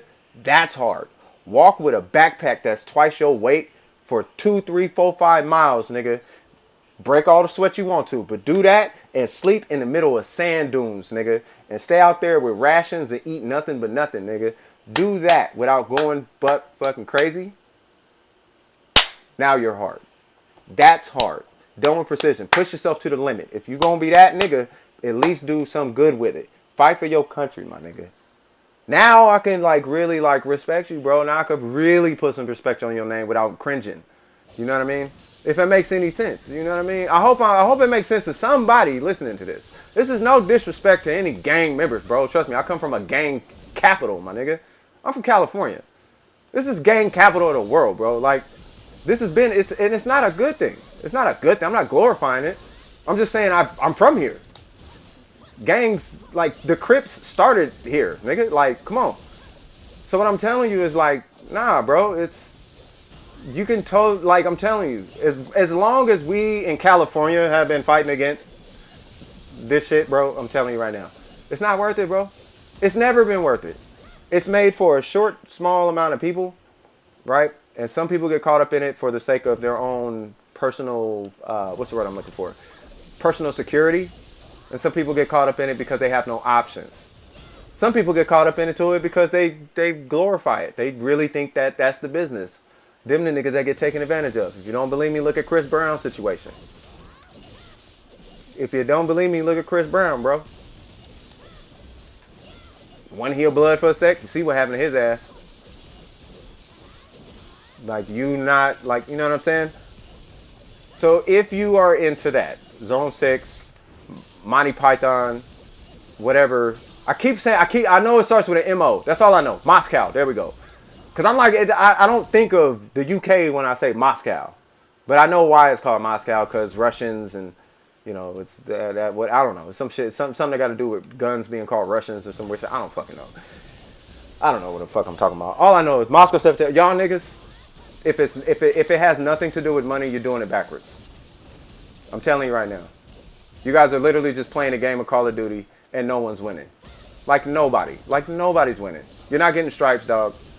You're going to look back when you're 40 years old and it's either two things are going to happen. Either you're going to say, damn, that was exciting, and you're going to be like, damn, what do I do now? Or you're going to look up and be like, damn, I was a dumbass. What the fuck was I doing myself? And you're still going to be doing nothing. Or you're going to change and hopefully don't get caught by some niggas who remember your ass from the past. Hopefully you ain't kill somebody's dad and they come back and get your ass years later, because that's a thing. It actually is a thing. You know what I mean? Which is why niggas don't kill. They try not to kill niggas in front of their kids. At least out here. Like, if a nigga's walking around with his son or his daughter or something, don't touch him. Don't, bro. You just gonna make a real bad situation out of that. You gonna make a terrible, and that is so not. There's rules to this shit, bro. There's rules to, I ain't gonna say this, because I ain't with none of that shit like that. You know what I mean? I don't do none of that shit. You know what I mean? I'm just telling you the rules, bro. Now, you could say I don't know the rules because I ain't with the shit or whatever the fuck you want to say. That is perfectly fine. You can say that. But you can go on ahead and learn the rules for yourself then. If you don't want to listen to me, listen to life. Life will tell you the rules. Them niggas will tell you the rules. How about that? I'll let them tell you the rules. If you don't want to listen to me, I'll let them tell you the rules. Now, I will say you this. I don't know exactly what the rules are today because it's clearly is pretty new. I guess snitching is okay now. I don't know how that works. You know what I mean? And it's kind of always been a thing. Yes, that has always been a thing. It's not like everybody is just squeaky clean with their paperwork. I understand that. You know what I mean? But it still had repercussions back then. Like, if you did have paperwork, you were finna get touched though. Like, you can snitch, you can get out, that's fine. But don't let somebody find out you got paperwork. That was the whole, like, thing. If you got paperwork, you got problems. That's basically how that works. You know what I'm saying? You're going to have problems. But I guess it's now that, I don't know. I guess nowadays, I kind of think it's because of the internet. Because the nigga be mad, because you got to think. Now that I'm thinking about it, I'm going on my little tangent here for a second if it's okay. There's no gulag for people you kill.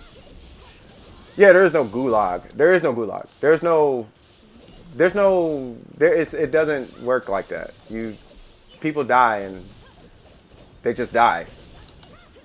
You know what I mean? Like, they die and then there's no, like, resuscitation and, like, once your brain dead, that's it. Like, once your brain goes out, that's it. There's no like, oh, well, you know, I thought, you know, maybe I could, you know, how about I get a sec, you know, maybe I could do it different. Like, nah, there's no different, dude. There's like you got this like one chance with this one car that you're driving around the world called your body. You got this one try with this one body, and you just gotta make sure you don't drive your car through, you know, faulty washing machines. You know, don't take your car to some bootleg ass car washes. Take your shit to nice car washes. You know, put nice wax on your car. You know what I mean? Keep your car in good order. Keep it out of the hand. Don't park your shit in suspect parking lots. You know what I'm saying?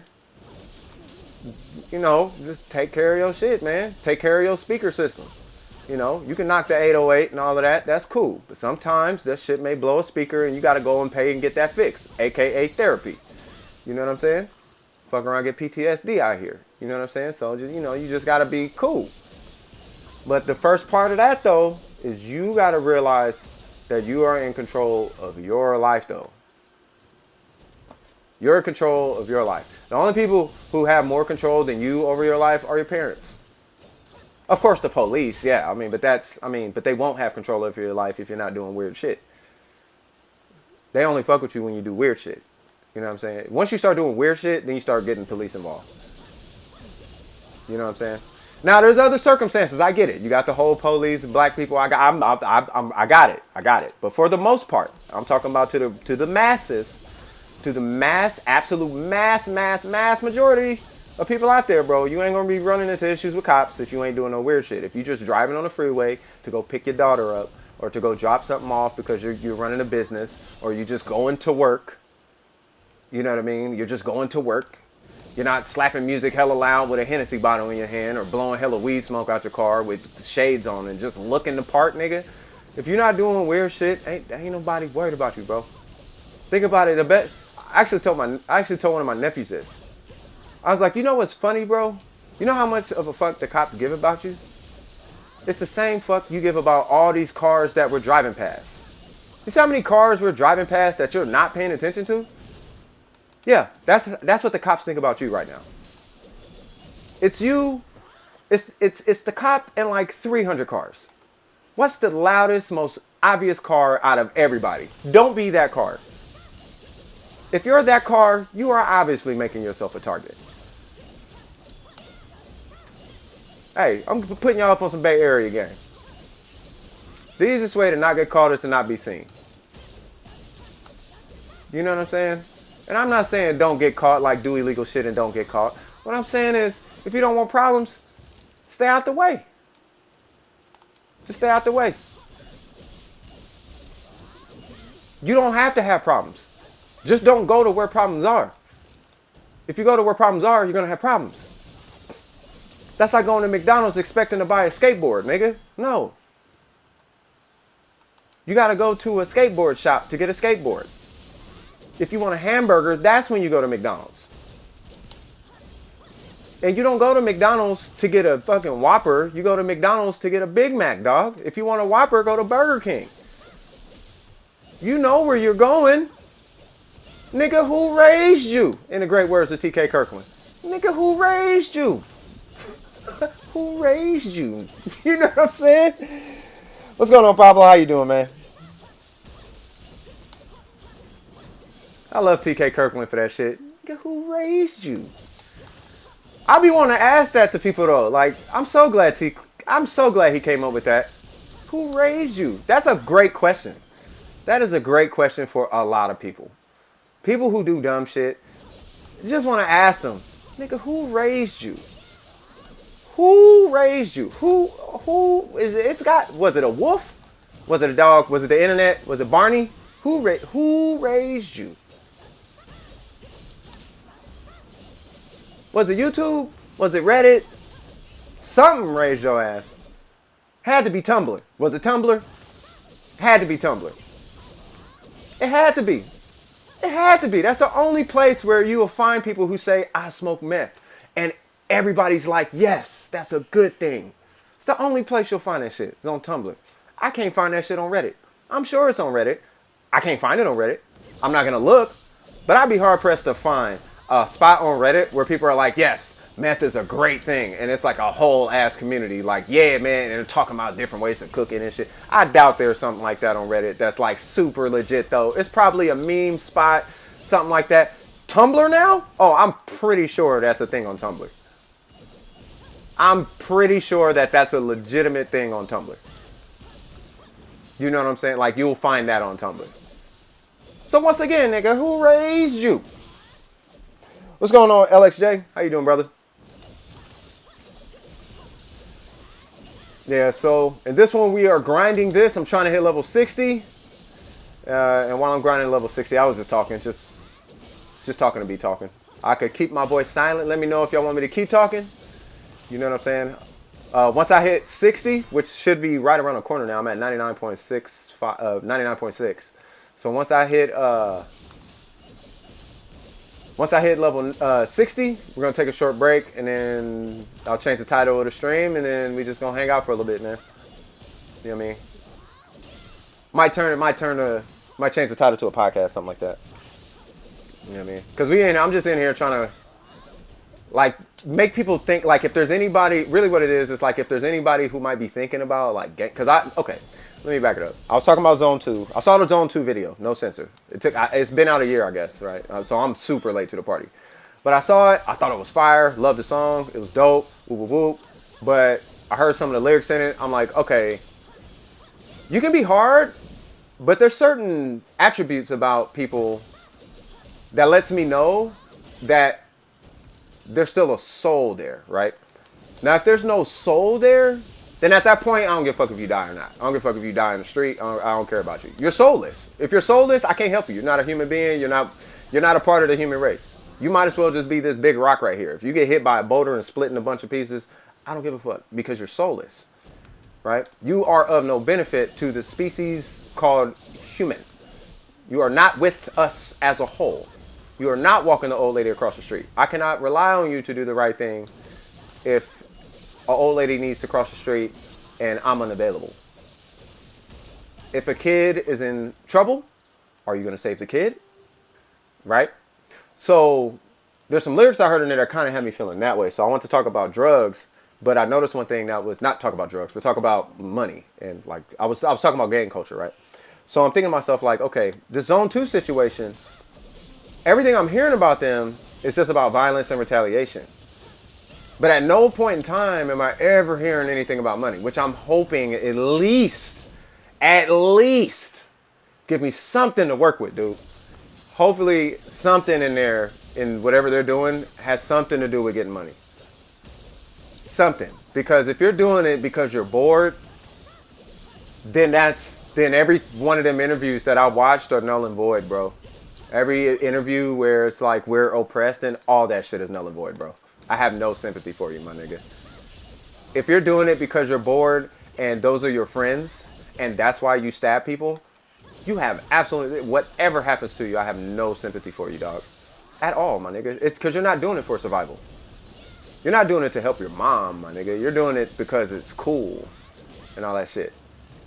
Hey, we're 60. Yay. You know what's funny, too? You know how else you can help your mom? Not stabbing niggas. That actually is an option. I know it's a little bit far-fetched, but that actually is an option. You know how many people, you know how many young black men has helped their mom? This is a young black man telling you, not young, but there's a black man telling you this who was young at one point. You know how many black men has helped their mom without stabbing people? Without ever having to stab. Now, I'm not going to get into all my history, but in the case of helping my mom, do you know what I didn't have to do? I've never had to harm a person, and I've never had to sell a drug. I've never had to involve myself with a gang. I've never had to rob any place of business. And we were not rich, my nigga. I wore Payless shoes as a kid. We were not rich by any means. We did not go to Disneyland every summer like every other fucking American family. We were not going to theme parks all the time like every other American family. The only thing that we had was groceries, and the bills were paid. And we had family. You know how I helped my mom out? In that situation, from Oakland, I was able to get a 5-figure job and via side hustles increase my figures to 6 figures. And along with my girl, increase that another close to 100 grand. And I was this close to buying my mom a Jaguar. But half everything in this motherfucker is paid for by me. That's how you can help your mom. You don't help your mom by cooking crack, nigga. You help your mom by staying the fuck out the way. She don't give a fuck if you help her with the bills. She give a fuck if you don't get shot, bro. Nobody give a fuck about that little punk ass money you bringing in, nigga. Fuck them bands, bro. She care if you die, dog. I mean, as long as you safe, if the money coming, she ain't finna ask questions. Any normal person would agree with that. Like, how are you getting all this money? Oh, well, I got this job up here and I'm doing this with the cars. If you say that and she, okay, cool. She don't care as long as you ain't in some shit.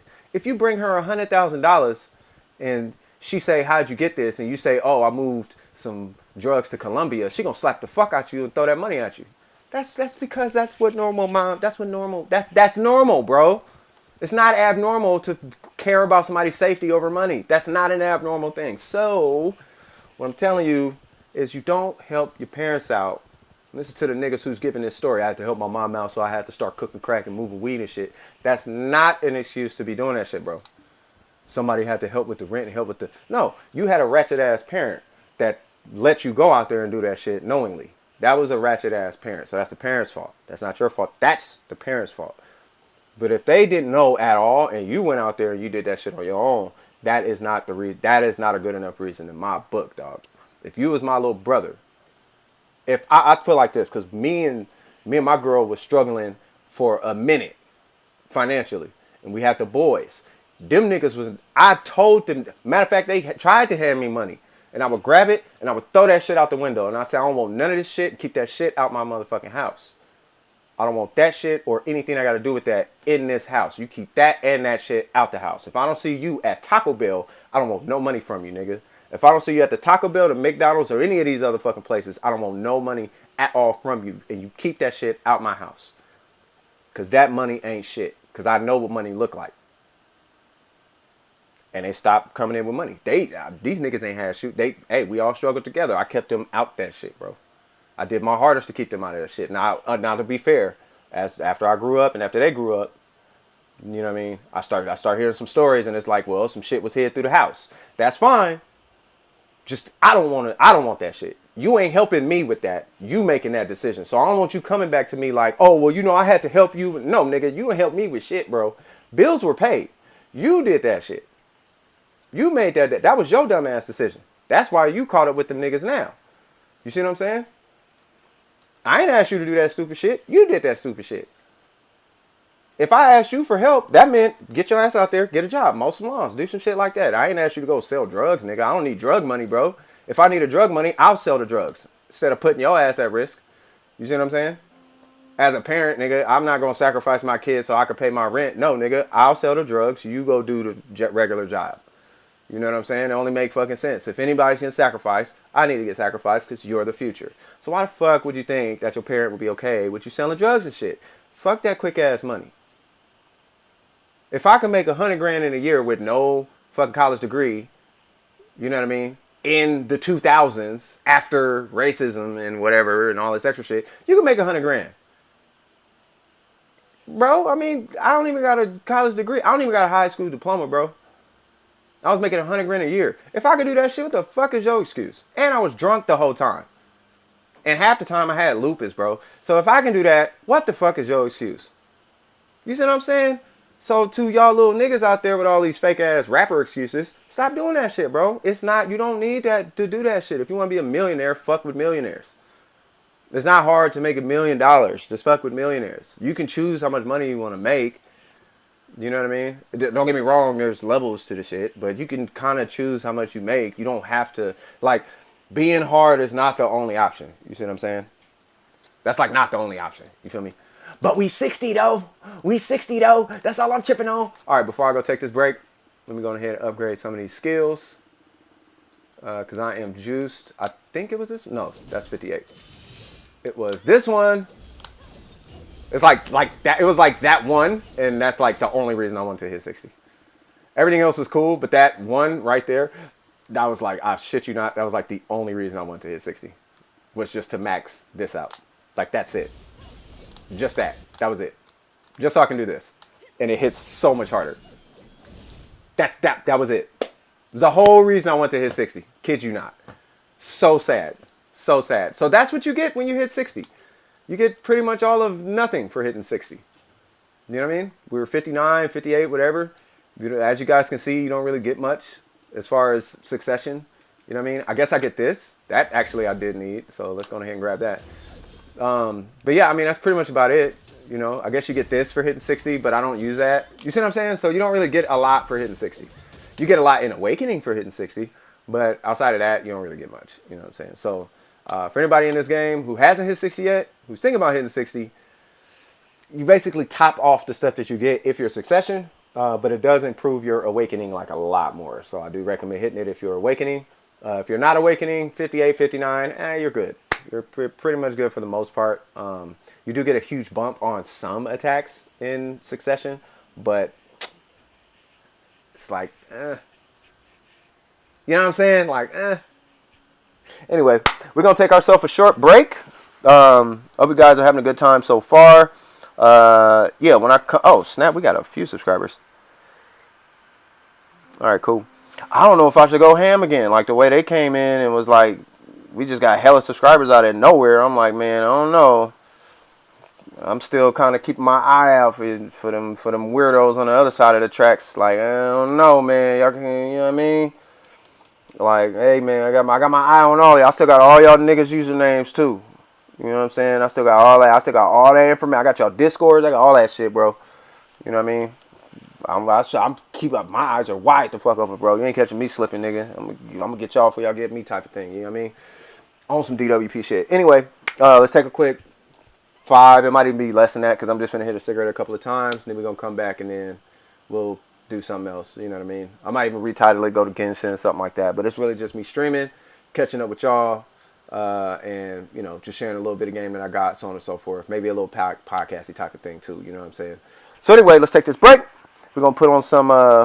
It's gonna be the same thing as usual, that Nier Automata beat, and we're gonna get it in. And I'll see y'all in a little bit. All right. All right. Oh, you came right as I was finna take a break. Welcome to the stream.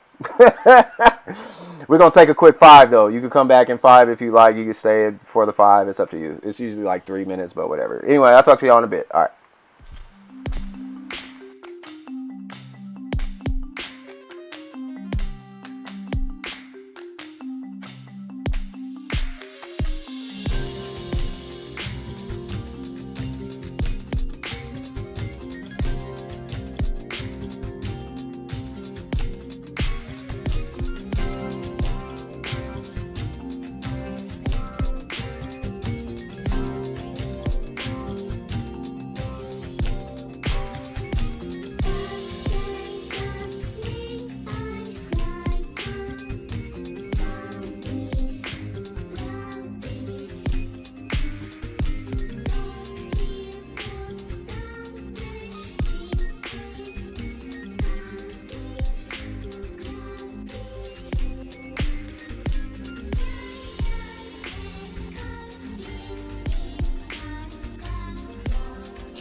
Alright, I'm back. See, it wasn't that long.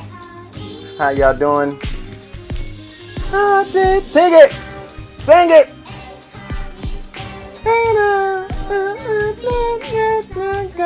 It sounds like I keep wanting to say capesa.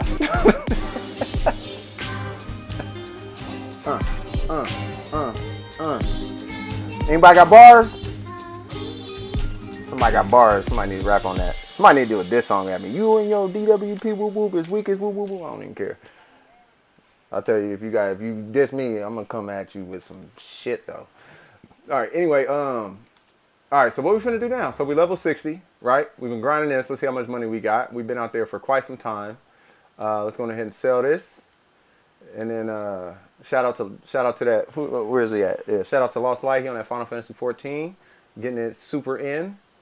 I hope that game is treating you good, brother. No, we are not going to the storage. We are going to goods.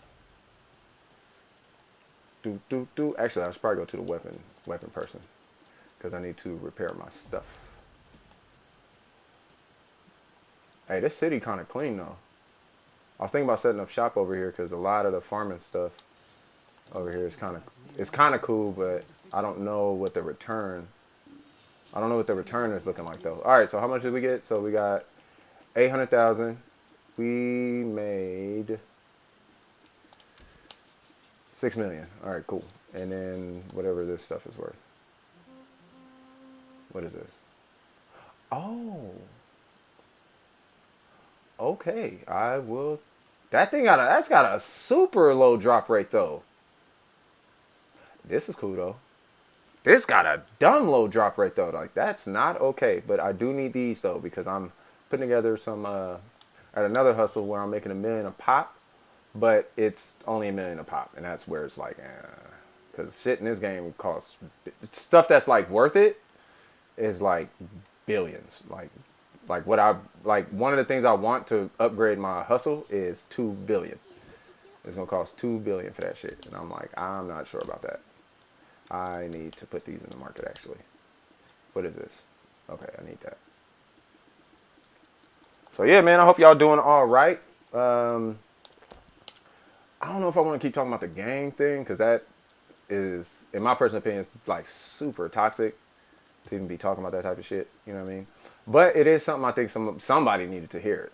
You know what I mean? So because I felt like somebody needed to hear it, it's like, all right. Lemuria also drops here, but it's obviously not dropping. I think it's like a 0 point something. I don't know. I got to check the drop table on that. But Lemuria is supposed to be pretty good. If you don't have Lemuria or you can't get Lemuria, I found that the Hercules set is really good because all the parts have 2 crystal slots, which allows you to really customize that gear.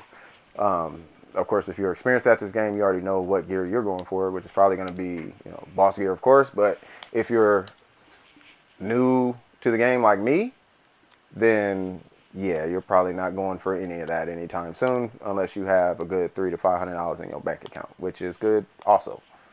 But if you got that in your bank account, I would say just focus on that and don't focus on the game at that point.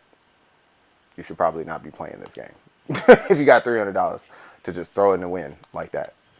I would take that $300 and turn that into something else. All right, let's get rid of this because you're just taking up space. All right, cool. So we are here now. What's going on the other side of the planet? We got our level 60. Did we get anything as far as rewards? We got nothing. Awesome. So what's going on? First off, let me feed my employees. All right. Feed my pets while I'm at it. I actually put them up. All right. So what we got on the other side of the planet is we got ourselves a ninja that I'm going to be working on. And I got awakening. Awakening on the sorcerer now, and I got I'm actually running succession on the whatchamacallit, whatever she is, Miwa or whatever her name is. I'm probably not gonna rank her because she's not doing anything. Plus, I haven't been in a situation where a healer is needed yet, but I have one and I can rank her in a day, so I'm not too worried about it right now. I got a tank. I think I'm pretty much done. I got the tank. I got a pseudo tank. Well, not a pseudo tank, but I got a damn near tank. I got a tank. I got a DPS. Well, I got 2 DPS technically. Well, 3 DPS technically. She's kind of a DPS too. She's kind of weak in DPS, but she's more PvP. She's PvP. He's definitely PvP. And then I got a healer. So I think I'm done for the most part. Is there anything else I'm missing, you guys? We back, nigga. We back. Yeah, but nah, yeah, Lost. I was just talking about the game. I was just talking about the game culture. It's that Zone 2 shit, bro. That shit was crazy. That shit was super crazy. But when me and my partner, we was talking about the Meek Mill. Oh, let me talk about this real quick. So we was talking about that Meek Mill situation, right? Where he was dealing with 6ix9ine, and I'm like, bro, like, why is anybody paying this dude any attention? Like, it's crazy because, I mean, I called it, bro. I don't know why people don't. I don't know why it's like people think I'm not like I don't know how things work, bro. Like, I've fucked with so many of these types of people for so long. Like, Vlad called it. Like, everybody knows what's going on. You know what I'm saying? It's not like hard to see. Yeah, he's number one on the Billboard, this, that, and the third, but no one is playing his shit. So clearly he paid for everything that he got. All the views that he's getting and all the likes that he's getting are from bots and advertising, which forces a tick on his view count. You know what I'm saying? There's ways to make it happen, and he's forcing it. So it's not like anybody really cares about 6ix9ine. He's just really just trying to make sure that his numbers are big so he can say that he's relevant. But no one cares about him. So the fact that everybody keeps paying this guy attention riddles the shit out of me. You know what I mean? Like, did you see him in Meek Mill? Yeah, I saw it just the same way I saw everybody else tripping on his stupid shit. He's 6ix9ine, bro. That's what he does. That's like throwing coughing out of a Pokemon ball and expecting it not to stink. He's like coughing. Just don't be around coughing. And if you see coughing, just move away from coughing. He's coughing. That's what he does.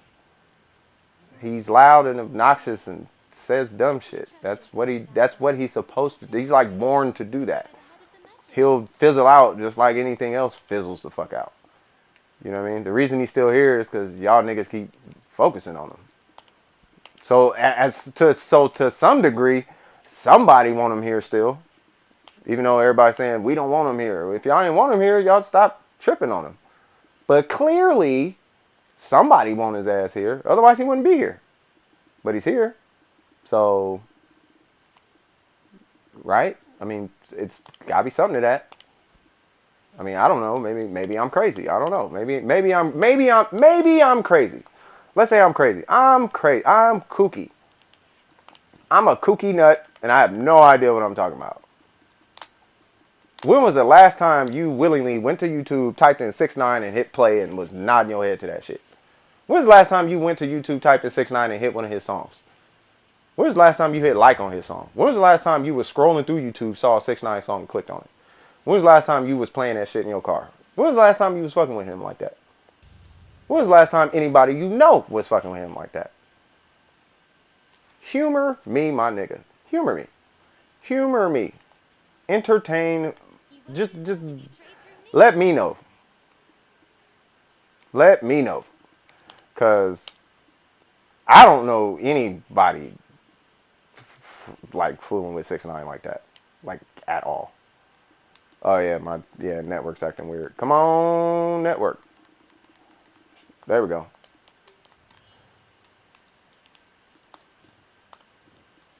So, I don't know. Guys must be crazy. Maybe I'm missing something.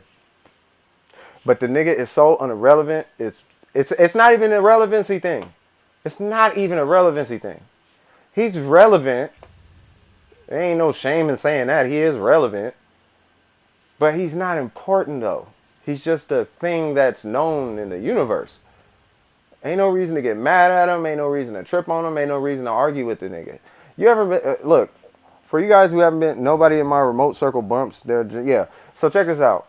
You guys will understand. Whoever's not in a relationship yet, or hasn't been in a long-term relationship yet, you will eventually learn this shit. You will eventually learn that you can't argue with whatever wants to argue. If it's there simply to argue, You will eventually learn to just not argue with the shit. You're just not gonna. You're just not gonna invest your time. It's not worth your time. You will soon realize how not worth your time it is. Then you will realize what the fuck Cypher is saying, right? You will realize what I'm saying. Like, God, this motherfucker is so right. Get in enough arguments that are a waste of your time, and you will realize how not worth it this guy is. This guy is such a waste of time. He is such a waste of energy. Right? And I'm saying this for anybody who might be getting all turned up over the Meek Mill situation. It's not that serious. It is so not as serious as everybody's making it. You know what's happening? The internet is happening. And marketing is happening. That's what happens. Marketing. Believe it or not, about 98% of the internet is marketing. Almost everything you see on the internet is marketing. I'm not even selling you this game. I should be selling this shit to y'all. This is not something that I am selling you guys. So this is not marketing. I'm literally telling you the secret to why the internet is working the way it does. It's all marketing. He put his name on the, he chose Meek Mill because Meek Mill was going to react to him. Meek Mill reacted because marketing. Meek Mill is now the talk of the town. 6ix9ine is now the talk of the town. Since they're the talk of the town, now my son has to speak on it. Now my son is the talk of the town. Now everybody else has to speak on it. So now they're the talk of the town. It's all fucking marketing. And at the end of the day, everybody gets clicks, which translates to something. I don't know what it's translating to for them. To my understanding, it don't really translate to shit unless you got hella merch and hella other shit to go along with your YouTube views or your TikTok views or sponsorships. Or hopefully you're getting new subscribers, which is basically new customers to sell shit to. It's all just marketing, bro. So this whole 6ix9ine situation, really at the end of the day, like let's say the 6ix9ine situation happened in a neighborhood, it would have blew over in a couple hours. They would have argued, they would have both went home, they would have both been called pussies, and everybody would have went home. It would have been the end of it. If it was in the street. In a neighborhood or something like that. You know what I mean? But because they're both superstars, everybody's in their business, acting like it actually affects the person that's watching it. And everybody got opinions about 6ix9ine after we all told y'all that he is not somebody that anybody needs to be paying attention to. And everybody paid attention to him. Now, this is now I guess he's a thing or something like that. But he's so not a thing. But at the same time, people keep saying he's not a thing, but you're making him a thing. You see what I'm saying? He wouldn't be a thing if you quit making him a thing. He's not a thing. He's not, ooh, you see what he said to Meek Mill? That's not a thing. He's not a thing. You're saying he's not a thing, but then you're making him a thing. You see what I'm saying?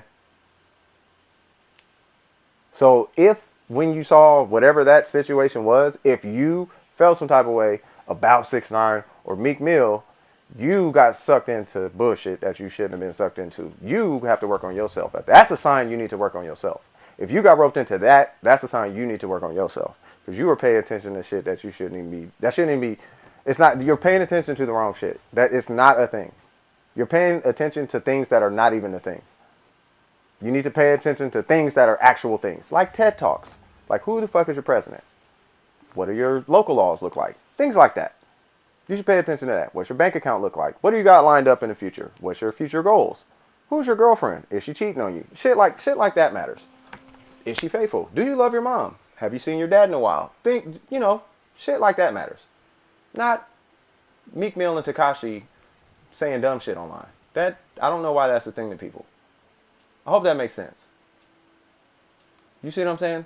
Unless you're becoming educated in whatever you're looking into, it's a waste of time. This is why people in the world says, this is why we all say our youth is getting stupid. Yeah, because they're indulging in stupid shit. It's not even entertainment to a point. I can see if it was entertainment, then it would be like, okay, that's entertaining and you're getting entertainment out of it. But if it's entertainment and you're not actually gaining anything from the entertainment, right?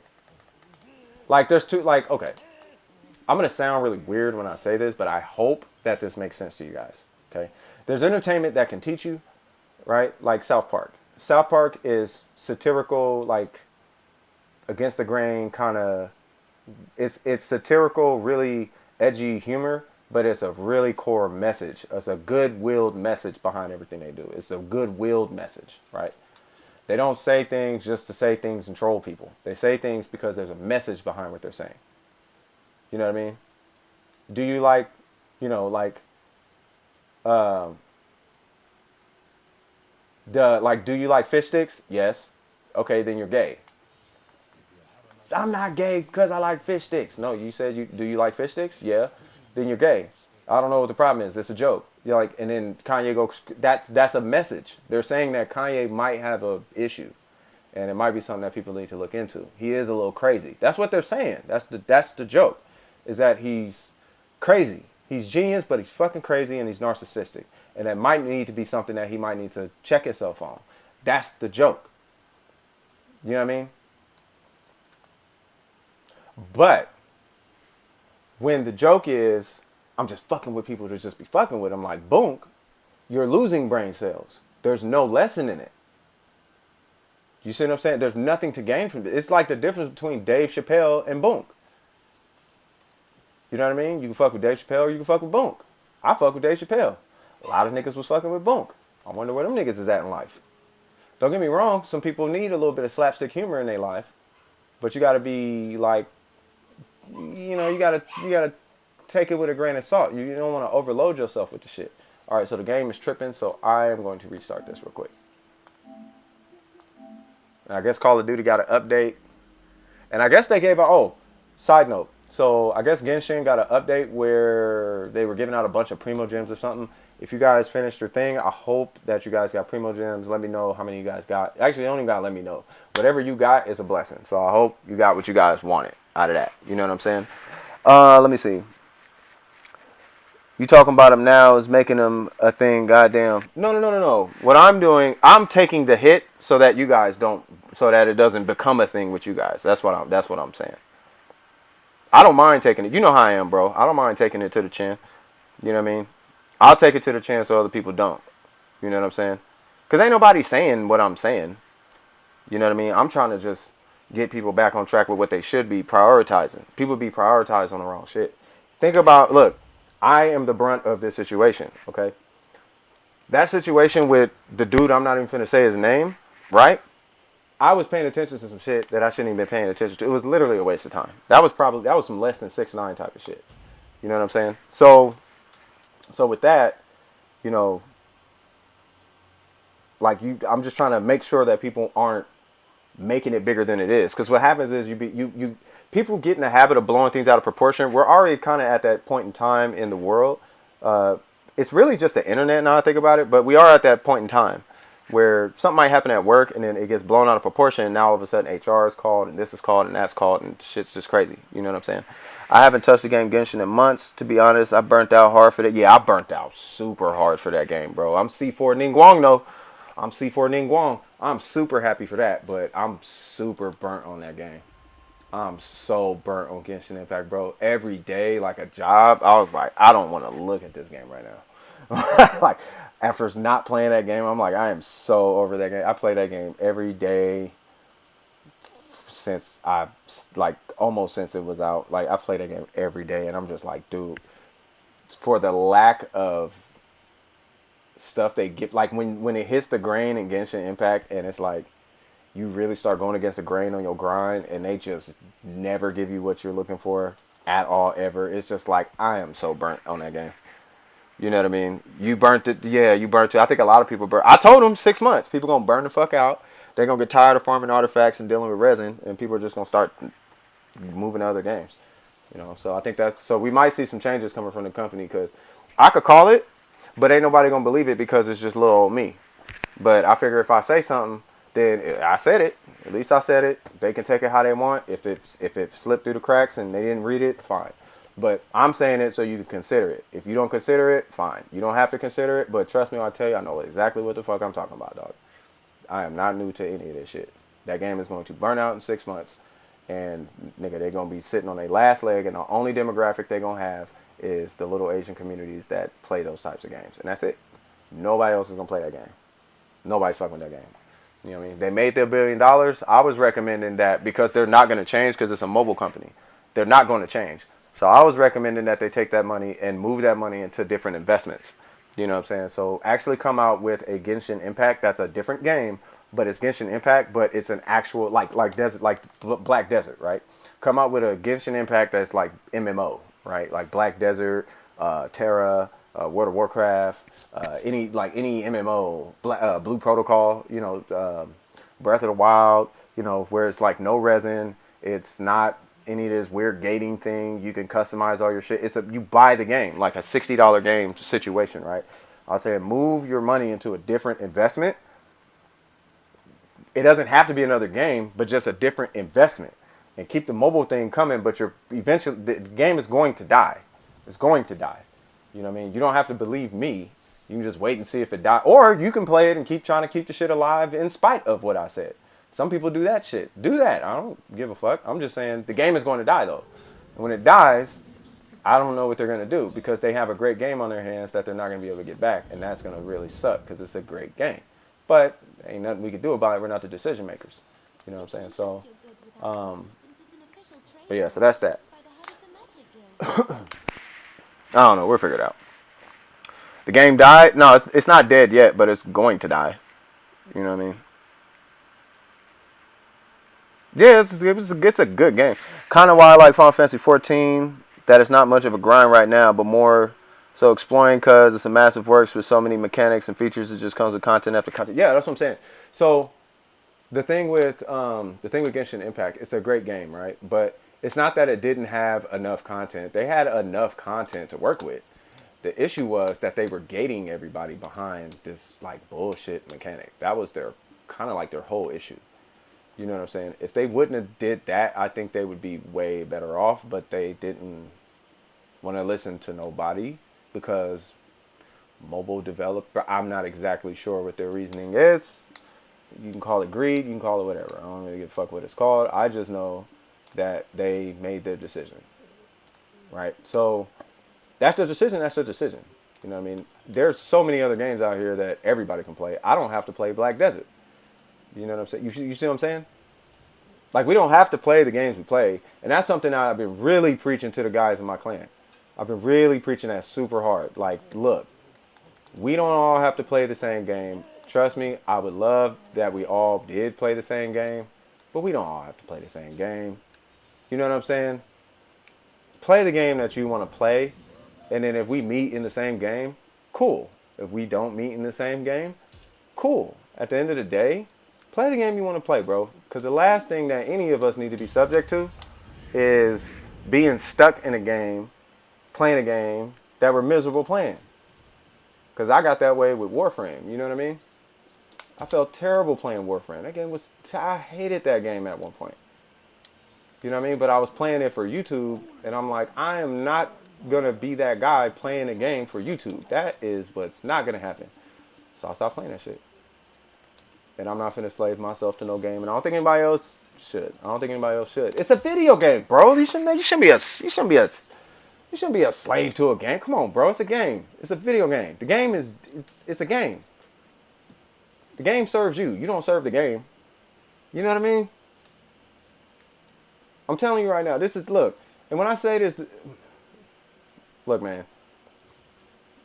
When I say this YouTube shit ain't for real for me, it's not for real for me. You know what I mean? There's YouTube channels that you guys will never see. Like, there's other things. There's a lot. There's other things. It's just not here. You know what I mean? This channel I don't care about. The other channel, I use this channel for my personal doings. This is my personal channel that I use to talk to my niggas and help people out when they have questions and share my thoughts on certain circumstances and speak my mind. It's kind of therapeutic, right? So, with that, I'm not finna lock myself to a game because the viewers want it. I don't want to, I don't have to be a Warframe tuber. And I say that to say this to you guys. If you want to play Dauntless, play Dauntless. If you don't want to play it, don't play it. If you want to play whatever game, play whatever game. It don't matter, bro.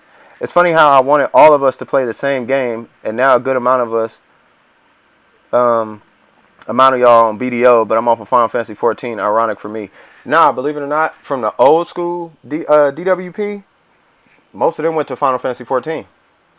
That's what I'm telling you. If you in there and you just say, done with precision, if you just in there in the chat and you say, done with precision, Anybody from Dome Precision on? Somebody might respond. I don't know who.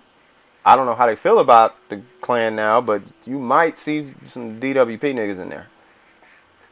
We everywhere, bro. We everywhere. We in Call of Duties, nigga. We in Final Fantasy, nigga. We everywhere, bro. You know what I'm saying? No, I'm just kidding. No, but there are some DWP people in Final Fantasy on PlayStation. I don't know if it's different servers, but they're from PlayStation if you're looking for some DWP people.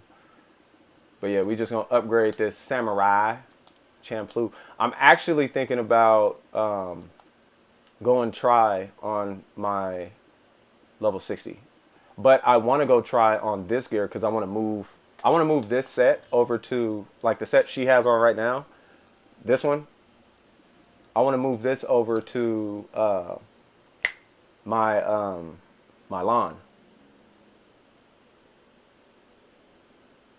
Like hella bad because I get a 10% experience boost. Plus, because I have two spots available in the helmet, I could do a 10% combat XP, 10% skill XP. Just on a helmet. Or I could do 2 skill XP and just grind skill points. And I could just share that helmet between all my characters. So I was thinking about doing that. You know what I mean? But I wanted to hit at least duo on all my equipment first. That way, all I got to do is 30 million to push everything to try. And then I'll be straight. You know what I mean? And she's Succession, so I'm not worried about, you know, her awakening. I do need to get that horn bow up. And I got hella bows. So I might work on that too, but I still got other characters I need to fuck with. So as long as she's duo, I'm good with that. Hers, I ain't even gonna fuck with her. Because she actually don't need shit. She is so damn strong, it don't matter. What's your thoughts on the next, the new Street Fighter 5 characters? Dan looks, first off, okay. Everybody's gonna say, everybody's cool with the Dan Infinite, but they need to get rid of that Dan Infinite. That's for one. Because the games I play have infinites. You know what I'm saying? But you can't have a game with infinites and one character has infinites and nobody else has infinites. If Dan has an infinite, everybody else needs infinites. You know, you see what I'm saying? Like everybody else needs an infinite combo if Dan is going to have an infinite. So it's patch it or give everybody else infinites. Dan is cool though. He looked like he pretty sick. Dan looks very fun to play. Rose, I think is going to be really dope. I actually used to play Rose in Alpha 3. I used to play Rose, Guy, Ken, and Shin Akuma. Well, everybody plays Akuma. But I used to play those characters all the time, and I think Rose looks really dope. I'm waiting to see what Oro looks like. Now I don't play Oro. I've never played Oro. I don't even play Third Strike, so I don't know what Oro is gonna be like. I'm sure all the Third Strike people is gonna be like really turned for Oro because he was definitely a top tier Street Fighter 3 Third Strike. So we gotta see what's up with him. I'm waiting for Akira. That's what I'm waiting for. I used to play Akira, and whoever the bat dude was in Rival Schools. Those are my two main, and the volleyball girl. Those were the characters I played in Rival Schools every single fucking time. Without a shadow of a doubt, was the characters I played, bro. Every single time. Akira, the bat dude, forget what his name is, and the girl with the volleyball girl. She had the longest ass air combo. And the bat guy, I just liked hitting niggas with bats. Thought it was the funniest thing in the world. And his baseball super was super strong. You know what I'm saying? So, you know, but that's what I'm waiting for personally. You know what I'm saying? Wow. I need a blue swiftness. That's what I'm actually looking for. There it goes. I need 2 of these. I probably have some now I think about it. Like I stay with these. No, that's adamantine or some shit. Oh, here they go. Yeah, I got 11 of these. The fuck? Hello? There we go. Oro is kind of wild, yeah. You turtle hella hard. I turtle with who? Oh, with Oro? Huh. I'm triggered because they put 11. Where's 12? Yeah, it was hella weird, bro. Like, 11. Like, what? That's the most weird. He's a mechanic character. Like, that's the weirdest. You know what would have been dope? Is if the character changed per round. Now, that would be dope. Right? Doing it to where it's like a character per match. It kind of is like, you might as well just hit random select. But doing it to where it's per round. Now, that would have been some shit. That would have been dope. But they didn't do that because reasons, right? So yeah, man. I don't know. I got to see what Oro can do though. Like that's basically what it's boiling down for me at least. That's what it's boiling down to for me. I got to see what Oro can do. I don't know what this nigga gonna do.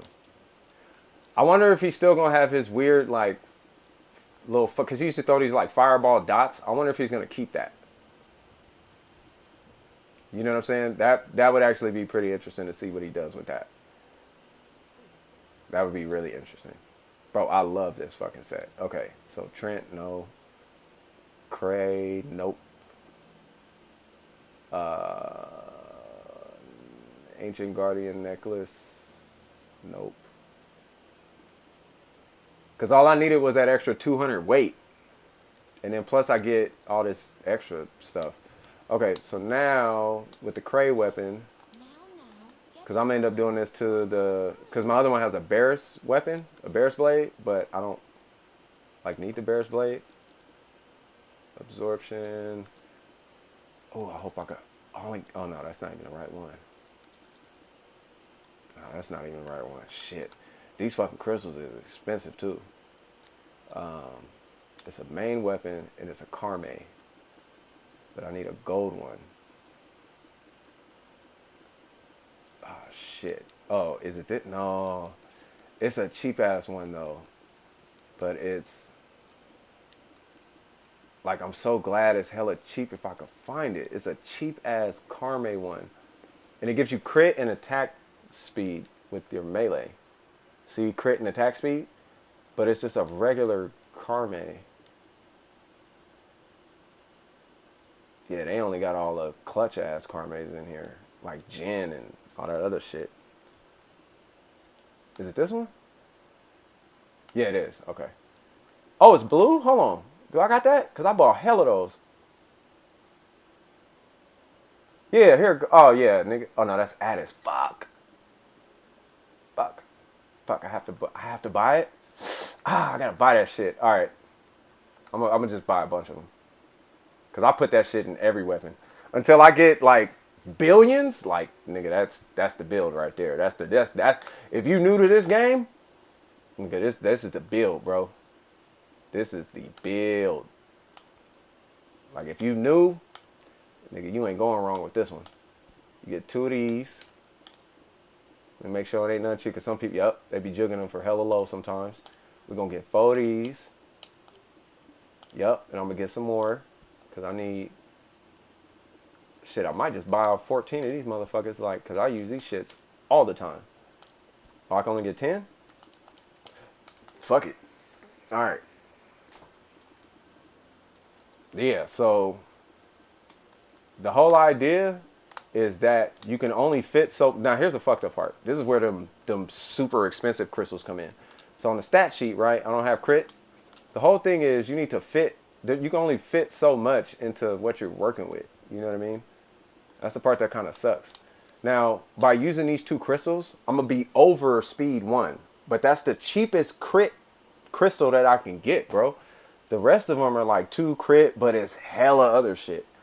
Now I can sacrifice a glove one, but by sacrificing the glove one, I'll be down 1 on attack speed, and attack speed is more beneficial than crit hit, actually, which is, I swear to God, that shit is true. Like, that shit is like facts, bro. Anyway, let me see.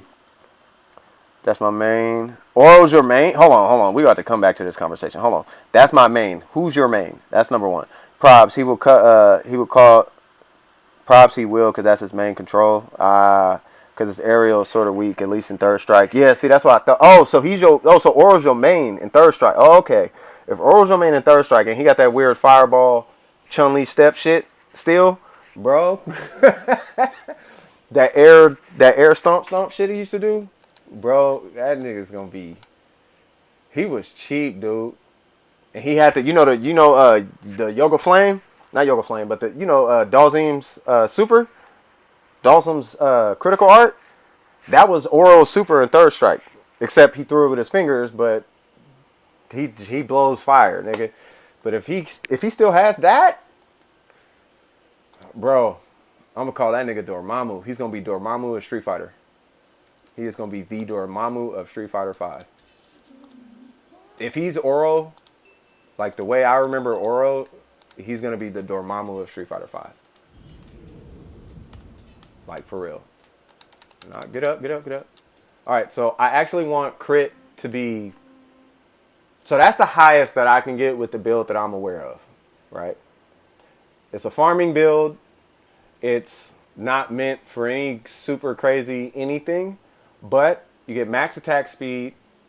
You get damn near maximum movement speed, which is really nice if you're farming, you know, because you're trying to get from group to group to group as fast as possible.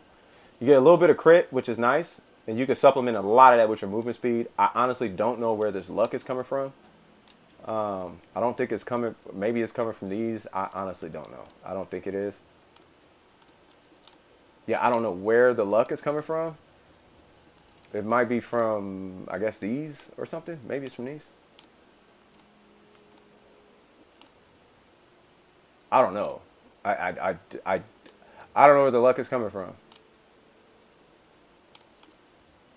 Okay, but either way, that's what I do. So I do Cray. I'm gonna start doing Cray and Hercules. That's gonna be the best shit ever. 12 is my second. Really, you play 12? Because he has really good matchups, but he's so weird. His buttons are garbage as fuck though, because he has 0 transferable skills. Yeah, yeah, he does. Yeah, the thing about 12 is good. But his buttons are garbage as fuck. And his buttons never really made sense to me in Third Strike because of all his of all the things that he's supposed to be, like his frame startups are slow on the ones that shit, like on some of his, I think it's his jab kick. Like I think it's his low jab kick or low jab punch. Like one of them is like way too slow. And then like his range is like hella boosty, bro. Like you can't confirm into shit, bro. Like, you'll hit the dude, and then it's like you can't do anything after you hit the dude. So, like, what's the point of even trying to hit the dude? Damn, that motherfucker. Selling badges on this nigga? What's your life like, bro? All right, cool. Hey, y'all like the little ninja, though? She looking cool? I hope she looking cool. She got her black prime going on. Hopefully it'll look better next time. All right. All right, so we might fuck with this ninja, though, because I'm kind of feeling a ninja, but he does need a... Actually, I'm going to skip the ninja for now. Because this nigga, I don't feel like spending another 50 million on a character. Because each of these characters was like close to 100 million just to get them where they're at now. And I don't feel like doing that shit again. Like that shit was so annoying. Like just to get all the characters to plus 15 was like damn near 100 million. With all the gear and the crystals and the this and the that and blah, blah, blah. And all that shit. Like, nah, I'm cool, bro. So we'll come back to it. I'll do him offline. You know what I'm saying? But yeah, let's go back to her. And if there's anything you guys would like to see, I'll be more than happy to go wherever you guys want to go, provided it's not 210 or higher. If it's 210, I'll go. If it's anything higher than 210, I can't fuck with it. You know what I'm saying? His kick is really slow. Yeah. And easily punishable. Yeah, that's what I'm saying. That's why most try to engage through the air. Well, yeah, you got to engage through the air. Because when you hit the ground, there's no recovery frames. At least on the attack side of things, there's no recovery frames for him. But with 12, I don't know, bro. If you play Third Strike, though, and you like 12, I'd say play Necro. If you just must play 12, try Necro. Necro's supposed to be pretty good. He's supposed to be a pretty good sub for... I mean, if you have to play as 12. I mean, I don't know how much you like 12. But if your main is Oro, though, yeah, you're going to be good, bruh. Like, for real. If your main is Oro, hey, I ain't been on Street Fighter until I'm waiting for them to introduce rollback netcode because streaming the game, because I can't stream Street Fighter until I get a router in this room. Because I have wired internet right here, right? It's wired to the computer, though. But I don't have it, but the PlayStation is run on Wi-Fi. You see what I'm saying? So before I jump on anything, and I have a router around here somewhere. I have like 2 routers somewhere because all my shit from storage is here. And I had 2 routers back where me and my girl used to live. So I know it's here somewhere. But if I find it, then cool. If I don't find it, then I'll probably just have to, I don't know. Either way, I got to get a router in this situation. Then I could jump on fighting games and play online because none of these motherfuckers have online. None of these motherfuckers have rollback netcode. Like none of them. You know what I mean? And I'm not trying to run into, cause shit get toxic in fighting games if you got lag, cause every like second counts. That's the thing about those games. I'm just happy I'm fucking level 60, bro. Like I actually don't have to do shit anymore. Like none of these quests matter anymore. I can just ball out now. Like I don't gotta do shit. I can just walk around and be a rich motherfucker. Like I'm so cool now. Here's what I want to do though. So here's the deal. Check this out. Where's it at? Here's the thing. All right, so we got a guild, DWP, right? And I'm trying to figure out how I can do like I don't know, guild storage, right? Now the guild funds is 80,000. I want to put, it says deposit silver at the bottom, right? It says that, right? You see that? It says deposit silver. I hit deposit silver. I say I want to put 5 million in there.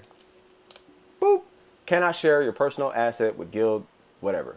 So I'm trying to figure out that part. Not only that, I can't put this in there. I can't put this in there, obviously, because it's bound. Maybe I can put this in there. Nope, can't put that in there. Because I guess there's guild exclusive items. So I'm trying to figure out that part, right? How to be able to spread the wealth, right? Think of it kind of like building a business and putting your niggas on, right? So I'm trying to build the business, right? And then put my niggas on. You know what I mean? Like, oh yeah, we in here. We good. All you do is join the guild. I got you. Nigga, there's like unlimited funds in this bitch. It's hella potions. It's hella everything you need. You don't got to pay for nothing. You just whoop whoop. You just come through, grab what you need. Be mindful that there's other niggas in here though. And it's got to be niggas that I fuck with, though. I'm not finna just be inviting niggas just straight off YouTube type shit, because you never know. You might get a fuck nigga who's going to come through, rob all the money, and leave. That happened in World of Warcraft to me before, right? So, but in this situation, it's like, oh, okay, Ascended, I've been fucking with you for a minute. Lost, I got you. Oh, Snow, you on here? Okay, cool. Y'all come in, grab what you need, because I know y'all going to be looking out for everybody else, right? Not that you got to put anything in. I just know that you're going to be considerate of the other people in the guild when it comes to pulling money out, right? So it's like, okay, you come in, you grab, okay, I need like 50 mil. So you come in, you grab 50 million, you go buy yourself something, whoop, whoop, gear yourself up, whoop, you good, right? I'm trying to set something like that up to where the block is fed already. So all y'all got to do is come in and win. But I don't know how to feed the block. You know what I'm saying? So also, I'm going to need 3. I might have to pull up my PlayStation 4. I shit you not. I might actually have to pull out my PlayStation 4 and holy shit, we can actually invest in this now? Okay, anyway, I might have to pull out the PlayStation 4 and like, I don't know, maybe pull out another system or find something somewhere and pull up, because I have like a bunch of different profiles. I only use one obviously, but I have other profiles for testing and going incognito and shit, right?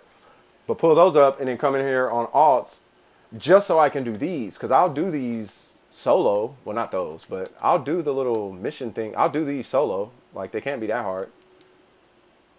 Like, I kill, like, level 3 bosses and level 2 bosses, like, solo. Like, bosses that take, like, 3 niggas I kill solo. Like, it can't be that hard. So I would gladly do this, but I can't do this because you need a minimum of 3 people to do it. In order to accept a guild mission, at least 3 members, blah, blah, blah, right? So I can't do it, right? So that's the thing, right? But if I put the other you know what? Hold on, what did that say? Must be online? Oh, must be online. Okay. Yeah, see? Okay, so that's the thing. So yeah, before I could do anything, man, like the only thing I can do before anybody joins is I gotta figure out how to put money into this situation. See what I'm saying? You said you might actually hop on this game? Is this game cross-platform? Yeah, it's cross-platform. You can play it on somebody told me it's Xbox to PlayStation only and not, it's console to console, but not console to PC. Now this is what I consider a veteran who told me this, so I'm believing what they say. But I haven't researched it on my own. You know what I'm saying? But a veteran told me that it's like cross-platform console. So if you're on PC, it wouldn't be cross-platform PC to console. At least that's what I was told. You know what I'm saying? So, but yeah. Is there anything? Oh, I should probably change the title of this stream because I'm not grinding here anymore. I don't want to be misleading people. Or I can go back there and grind. It's really not that serious. I guess I can just go. Yeah, I'll just go there and grind. Pretty sure y'all want to see some polyforest mushrooms getting beat up. Everybody loves a little mushroom chaos, right? But yeah, no, this game. I mean, keeping it real with you though. Hey, I don't. I'm not loyal to. The only game I'm loyal to is Marvel vs. Capcom and Street Fighter. That's it, bro. I'm loyal to FGs. I'm loyal to Capcom fighting games. I could jump ship anytime, bro. So if you buying this game, I'm telling you right now, I'm gonna be on this game for a long time. Like I know that much. Like I'm at like mid game right now, and I'm loving the shit out of this game. This nigga says, yeah, mushroom violence, right? Like I'm loving the shit out of this game, right? And I'm not. I want to test all the classes. Like I want to see what they're like. I want to, But I'm PVE, right? And this is a PvP game, so being that this is because the game has a lot of like PvP support, but it doesn't really have a lot of PvE support, right? So it's kind of it does kind of turn into like a Warframe situation just without all the Warframe bullshit. So the drop chances on some things is not as terrible. Plus the shit that you get, you can actually make money off of. Like, you know how if you have to make credits, you have to go to the index? Literally, it's pretty much everything you do in this game. Everything you get in this game translates to money somehow. It may be a different amount of money depending on where you put it, but everything you get, you can just turn into money. Like, man, I don't need this gear. Why I keep getting this extra gear? Sell that shit. You get a lot of money for that. I made a lot of money just selling random gear drops. Like random loot drops, just random shit. You just all that random shit you get, you just sell it. Right? So you're not doing it for nothing. You know what I mean? And the currency in this game is basically the premium currency. Like when people pay to win in this game, they buy shit and sell the shit they buy to get that currency that we're farming for right now. That's pay to win in this game. You don't like all the shit you get for the premium currency in this game doesn't really matter. It does, but not like that though. You can't go buy you can't buy in game with the shit you get in the premium currency. You have to buy shit with the premium currency, sell that shit. You have to sell that to someone to get the in-game currency, the regular currency, and then use the regular currency to buy shit. So you can just or you can just farm the shit like I'm doing right now. So we can just be out here killing mushrooms forever, and then like a war. How people do like 8-hour survivals and Warframe and shit like that. Like, bro, them niggas would be trillionaires in this game. All them endurance niggas, because there's no scaling enemies in this game. All them 26-hour survivals and all that weird shit them niggas be doing in Warframe. Like, I mean, how we used to run survivals, like, bro, we would be fucking easily billionaires by now. Wait, where's my pets at? The fuck? God dang it.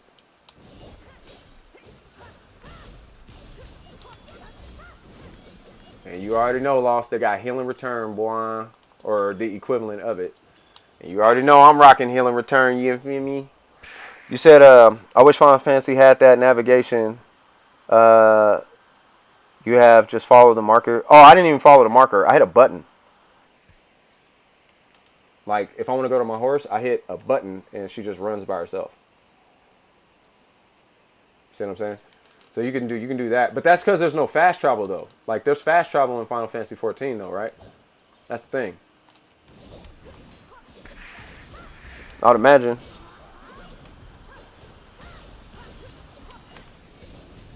I wasn't even looking at the screen when I was doing that. Mature is super immersive, but a little annoying. I mean, it's got to be... I mean, I don't know, man. Final Fantasy, I mean, I'm pretty sure it's a lit game, bro. You just need people to play with. Or you probably even need people to play with. Just... well, you do gotta... Yeah, you're gonna need people to play with in that game. Like, you can't play that game solo. Like, if you want to get anything done in that game, you cannot play solo. That's like Terra. Like, you cannot play Terra solo. Like, you'll get to a point in Terra. You can play Terra solo. But once you hit the max level, you cannot play that game solo. That game is not... It is not a solo game. Like, once you hit the last part. But you can queue up for dungeons and all that. Like, you can pug situations, right? Are these niggas dying? I think the game froze. This should be doing that sometimes. This is why I need a router. Because it is. I'm probably dead already. because of the server. You see what I'm saying? Yeah, this should be doing this. All right. Yeah, we TP everything, and we got flying cars, but y'all have that super cool combat system. The combat system is fire as fucking this game, dude. Now I have my boy and his server to play with, but it's so damn massive and so much to learn. I'm just taking a day or two off to do my research because it's over. It is, man. That's how. That's how MMOs are. MMOs are like that. That's how all MMOs are, bro. They're all like that.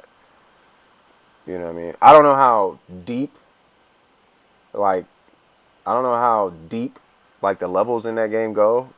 Like in this game, what I mean by that, like in this game, you have to do this, to do this, to do this, to do this, and then you got to do this and set up this and then this and this just to get this so you can get this. And once you got this, then you take this and mix it with this, and now you have a piece of gear that you can sell on the market, right? Like they have shit like that in this game. Like a lot of stuff like that is in this game. Like I had to set up. I'll show you when I get in. If it lets me in. This is also why I need to get a router because I'm tired. Like my internet is fast as fuck, but on Wi-Fi, something happens. I'm not exactly sure what happens, but something happens at some point where it just starts. Oh, that's why. Never mind. Hold on. That makes a lot of sense.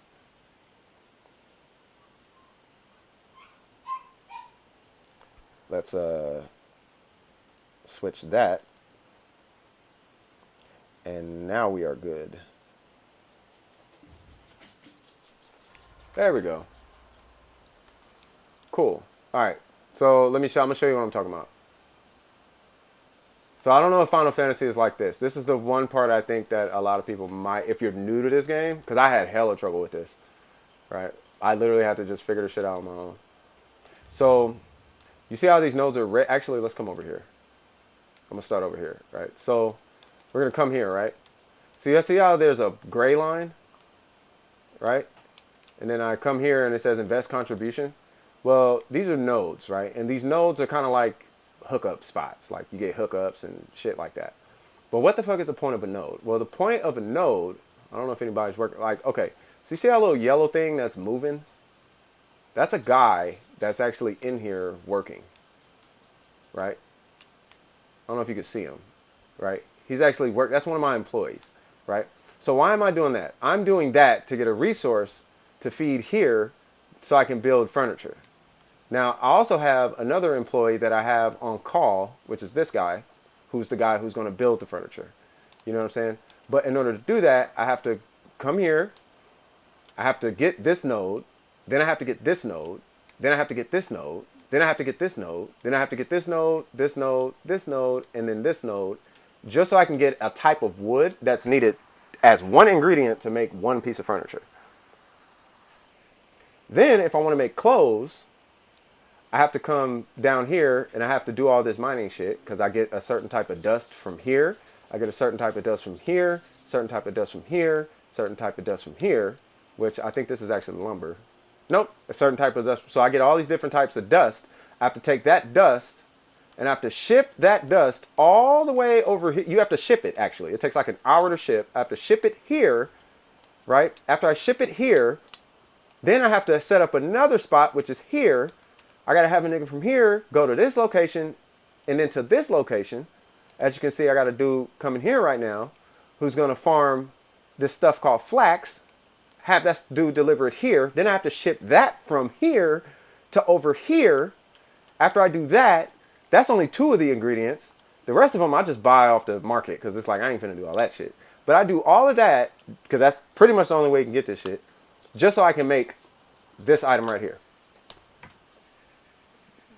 Just so I can cut down trees faster.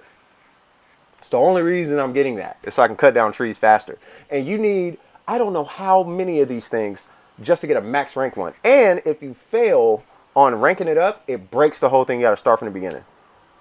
So it is crazy, bro. It is its game is deep and it is so easy to fail. when you really start to try to progress past mid game. Because end game is where the billions happen. That's where people go do a mission and come back with billions.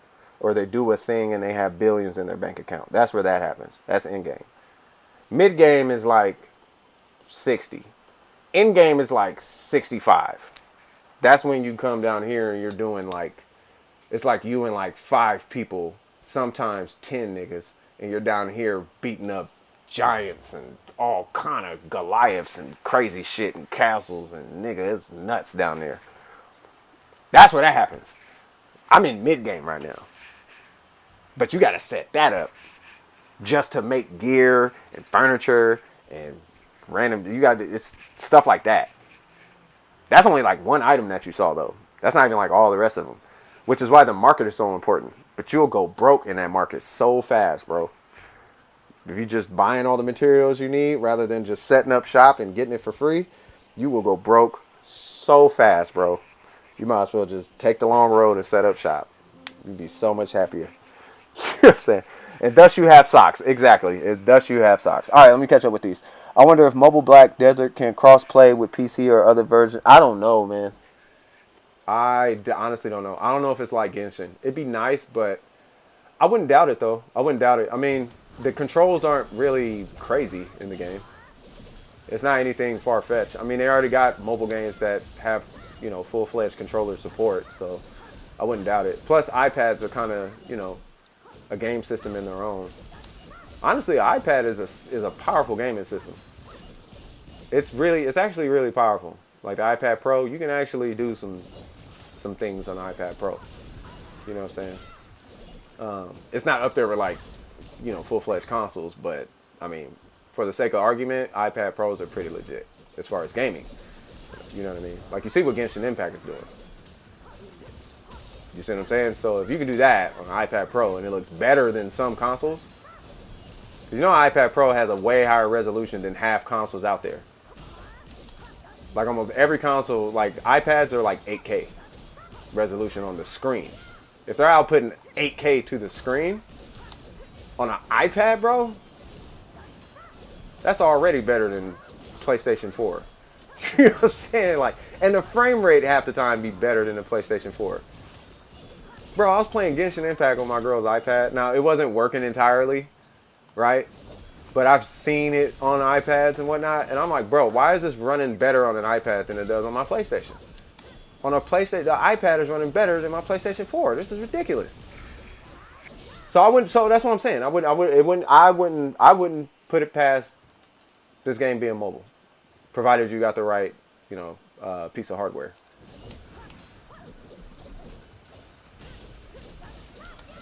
I wish I had super moves set up, but I do not have them set up because I be farming, bro, and I get so much more done just without the super. Like, just don't use it. Like, if I need to move fast, I can move fast. But right now, I'm not even moving fast. I'm just hitting things to keep everybody entertained. Because it says we're farming, we're grinding polyforest. I've done it already. I've done my grinding for the time. But while we're here, enjoy mushrooms. Here's what I would highly recommend, man. This is something I've been preaching since MMOs was a thing, since things were a thing, bro. I'm just so glad that Warframe had it. I'm so glad they had Heal and Return. I didn't think it was a thing, but I'm so glad, bro, that they had Heal and Return. Dude. Like, whatever you do, find a move that hits like 50 times or something crazy and put healing on it. You'll thank yourself. If you play this game, whatever class you play, find an attack that hits like 1,000,000 times, like this, or something like this. Really strong attack, something, and just put healing on it. You will so thank yourself. You will so thank yourself. Watch this. Like, just do that. You will be able to solo all the content. You can just solo all the content. You're like, oh shit, I think I'm gonna die soon. What the hell do I do? Oh my god, things are rough. Not really though. Just do that. You'll be fine, bro. If you can just do that, you will so thank yourself later. That's how you beat games. Just don't die. That's how the key to beating video games is just don't die. Just don't die. You can Google damage, but you can't Google not dying. Just don't die. Right? Any game you play, it doesn't matter what the game is. Just don't die. Okay? Alright, cool. I think we good. It doesn't matter. Fuck your build. Nobody cares. I don't care about your one shot. Everybody, once you put the video up, everybody's going to be able to one shot. So now it doesn't matter anymore. Just don't die. That's all I care about. Don't die. If you die, I'm going to feel some type of way. That enemy better be like beyond. Like I didn't start dying until I was like in the one. No, I didn't start dying until I was in. I mean, don't get me wrong. I've died hella times in this game. I'm not saying like that. But I didn't just start dying like lately until I was, where is it? Until I was over here. And these niggas is 210. I'm 170 like 6 right now. With my defense is 236. I'm not supposed to be anywhere over there. 239. I'm not supposed to be anywhere over there, nigga. And it took them niggas to take me down. Like, man. Self-healing, man. That shit is that's where it's at, bro. That is where it is at. Speaking of which, I wonder what, okay, segue. All right, so self-healing. I have a question. What's her name? Hu Tao? Can she heal herself? I have not looked into, I need to just look into Hu Tao. I'm talking about Genshin Impact. This is for my Genshin Impact people.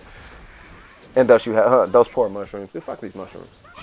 They've been getting people too high for too long. I'm here to shut down. I am the drug enforcement policy man. I am the drug enforcer. We are getting rid of all of these psychedelics right now. Don't nobody need none of these in their neighborhood. Yeah, don't nobody need none of this in their life. We got mushrooms. Look at all these mushrooms. Look at the names of these mushrooms. These niggas sound like gang members. Cloudy Rain. We got Cloudy Rain in the building. We got Shadow Poison in the building. Who else we got? Who is this? Oh, this is Thief Imp Philum. That's a weird name. What's your name? We got Cotton Bubble. This is the female of the group. We got Cotton Bubble. What's your name? My name Cotton, but they call me Cotton Bubble. Oh, do they now? What's your name? My name is Musk Pocket. That's a name. Musk Pocket. Musk Pocket. Something about that just sound like something that somebody actually experiences in their life. Man, you got some musk ass pockets, bro. Like, your pockets is musk, bro. What you got in your pocket? What you got? Tacos in your pocket? You keep cheese in your. You one of them niggas that keep spaghetti in his pocket for the memes, huh? You do that meme shit where niggas got spaghetti in their pockets. You do that, huh? Musk pocket. Hell no. But yeah, no, Hu Tao, bro. I want to know what's up with Hu Tao. Can she heal herself? All I keep hearing is that she does more damage when her health is low, but I have no idea what other mechanics she has outside of that. Is she going to be a thing? I am asking because I have 4 days to decide if I want to roll for more Ningguangs or not. And I think I am going to roll for more Ningguangs. I know I should have kept doing the event or whatever, but I'm going to be honest, I'm kind of burnt on the game. I probably missed, I'm not even going to cap, I probably missed out on like 1,000 Primo Gems. I probably really legitimately missed out on like 1,000 Primo Gems. I was just like, man, I am so over this shit. Just, if I get Ayaka, cool. If I don't, whatever. You know what I mean? And speaking of which, I think I am going to go for a Ningguang because I don't think I'm going to pull Kaching. Because if I get Kaching, in my book, it's still a win, bro. If I get Kaching or Ayaka, I'm happy. You know what I'm saying? So I might just pull on this banner and call it a day. Because I really want that Ningguang copy. And they fixing Ningguang in 1.4, bro. I'm going to be a happy camper. You know that little, like, freeze thing that happens when she's shooting her stones and you do a charge attack and it freezes for a second? They are saying, at least, that they're fixing that. So that's cool. Around the way. Why is he a horse? I mean, I've known that, but it's just weird looking at it. Hey, let's get something from this guy. Yeah, I'm going to take a bubble off his chest real quick. Does he have eyes? I think it's weird these things don't have faces. We got a mushroom Haifa. That was the funniest thing. When I saw the name, I'm like, Hypha, huh? I will say with a drop chance booster in this game, this is like the best place to farm to get money, man. Like easy. 6 million an hour? Well, nah. Yeah, nah, never mind. Probably not. I said, yeah, Caudry might still be better though. Money-wise, like Caudry might still be better, actually. Cause Caudry, you get a lot from Caudry. You get boss, you get these like things that, you get the scrolls. Like you get a lot of the black crystals. You get a lot from Caudry. I think Caudry is better. Like this is cool, but Caudry is like way better. Well, I can't say way better. This is more fun. Probably because it's not as much like crowd control. Like they're not crowd controlling me. You know what I mean? And I'm hitting mushrooms. I don't really feel as bad. I don't hear screams of it. Do these things even make noise? I don't even think that thing makes noise. Bro, could you imagine this happening in your backyard? Just imagine. You walk out to your backyard. Hold on. Let me back up. Imagine you go to your backyard and and that's what you see. You see a horse mushroom. Can you imagine that? That would be insane. You'd be like, bro, there's a horse mushroom in my backyard and it's moving. I ain't gonna lie though. One time in my life, and I wasn't high, and maybe it was something inside of it. I don't know exactly what was going on, but I actually saw a mushroom moving one day, and I thought I must have lost my shit, bro. Like I said, I don't do drugs. I used to smoke a lot of weed, but I was not smoking weed at the time. I was a kid, and a mushroom was moving, my nigga, moving. I wasn't a little kid either. I was old enough to know what reality was. Like this mushroom was moving. Now, once again, I don't know if it was something in the mushroom or around the mushroom or what. But it was a moving mushroom. It wasn't moving a lot, but it was definitely moving on its own.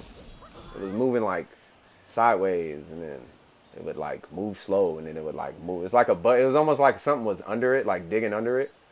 But it like had a neck though, so it was like moving like a neck. It was weird. It was like a worm was inside of it. It was weird, bro.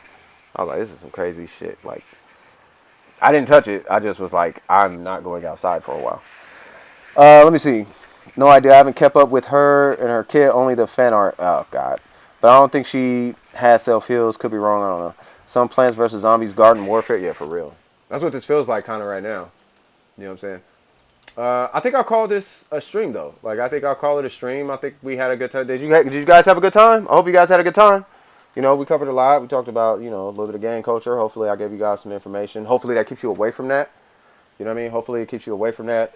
If you guys are trying to help out your family, trust me when I tell you there's more than enough ways. You know what I mean? You don't have to search the internet on YouTube. You don't have to go to, you know, anybody who has clout. Anybody who has clout like that on the internet and it's like really kind of like preaching that shit, they're probably not the best example. You guys know exactly what I'm talking about. Like,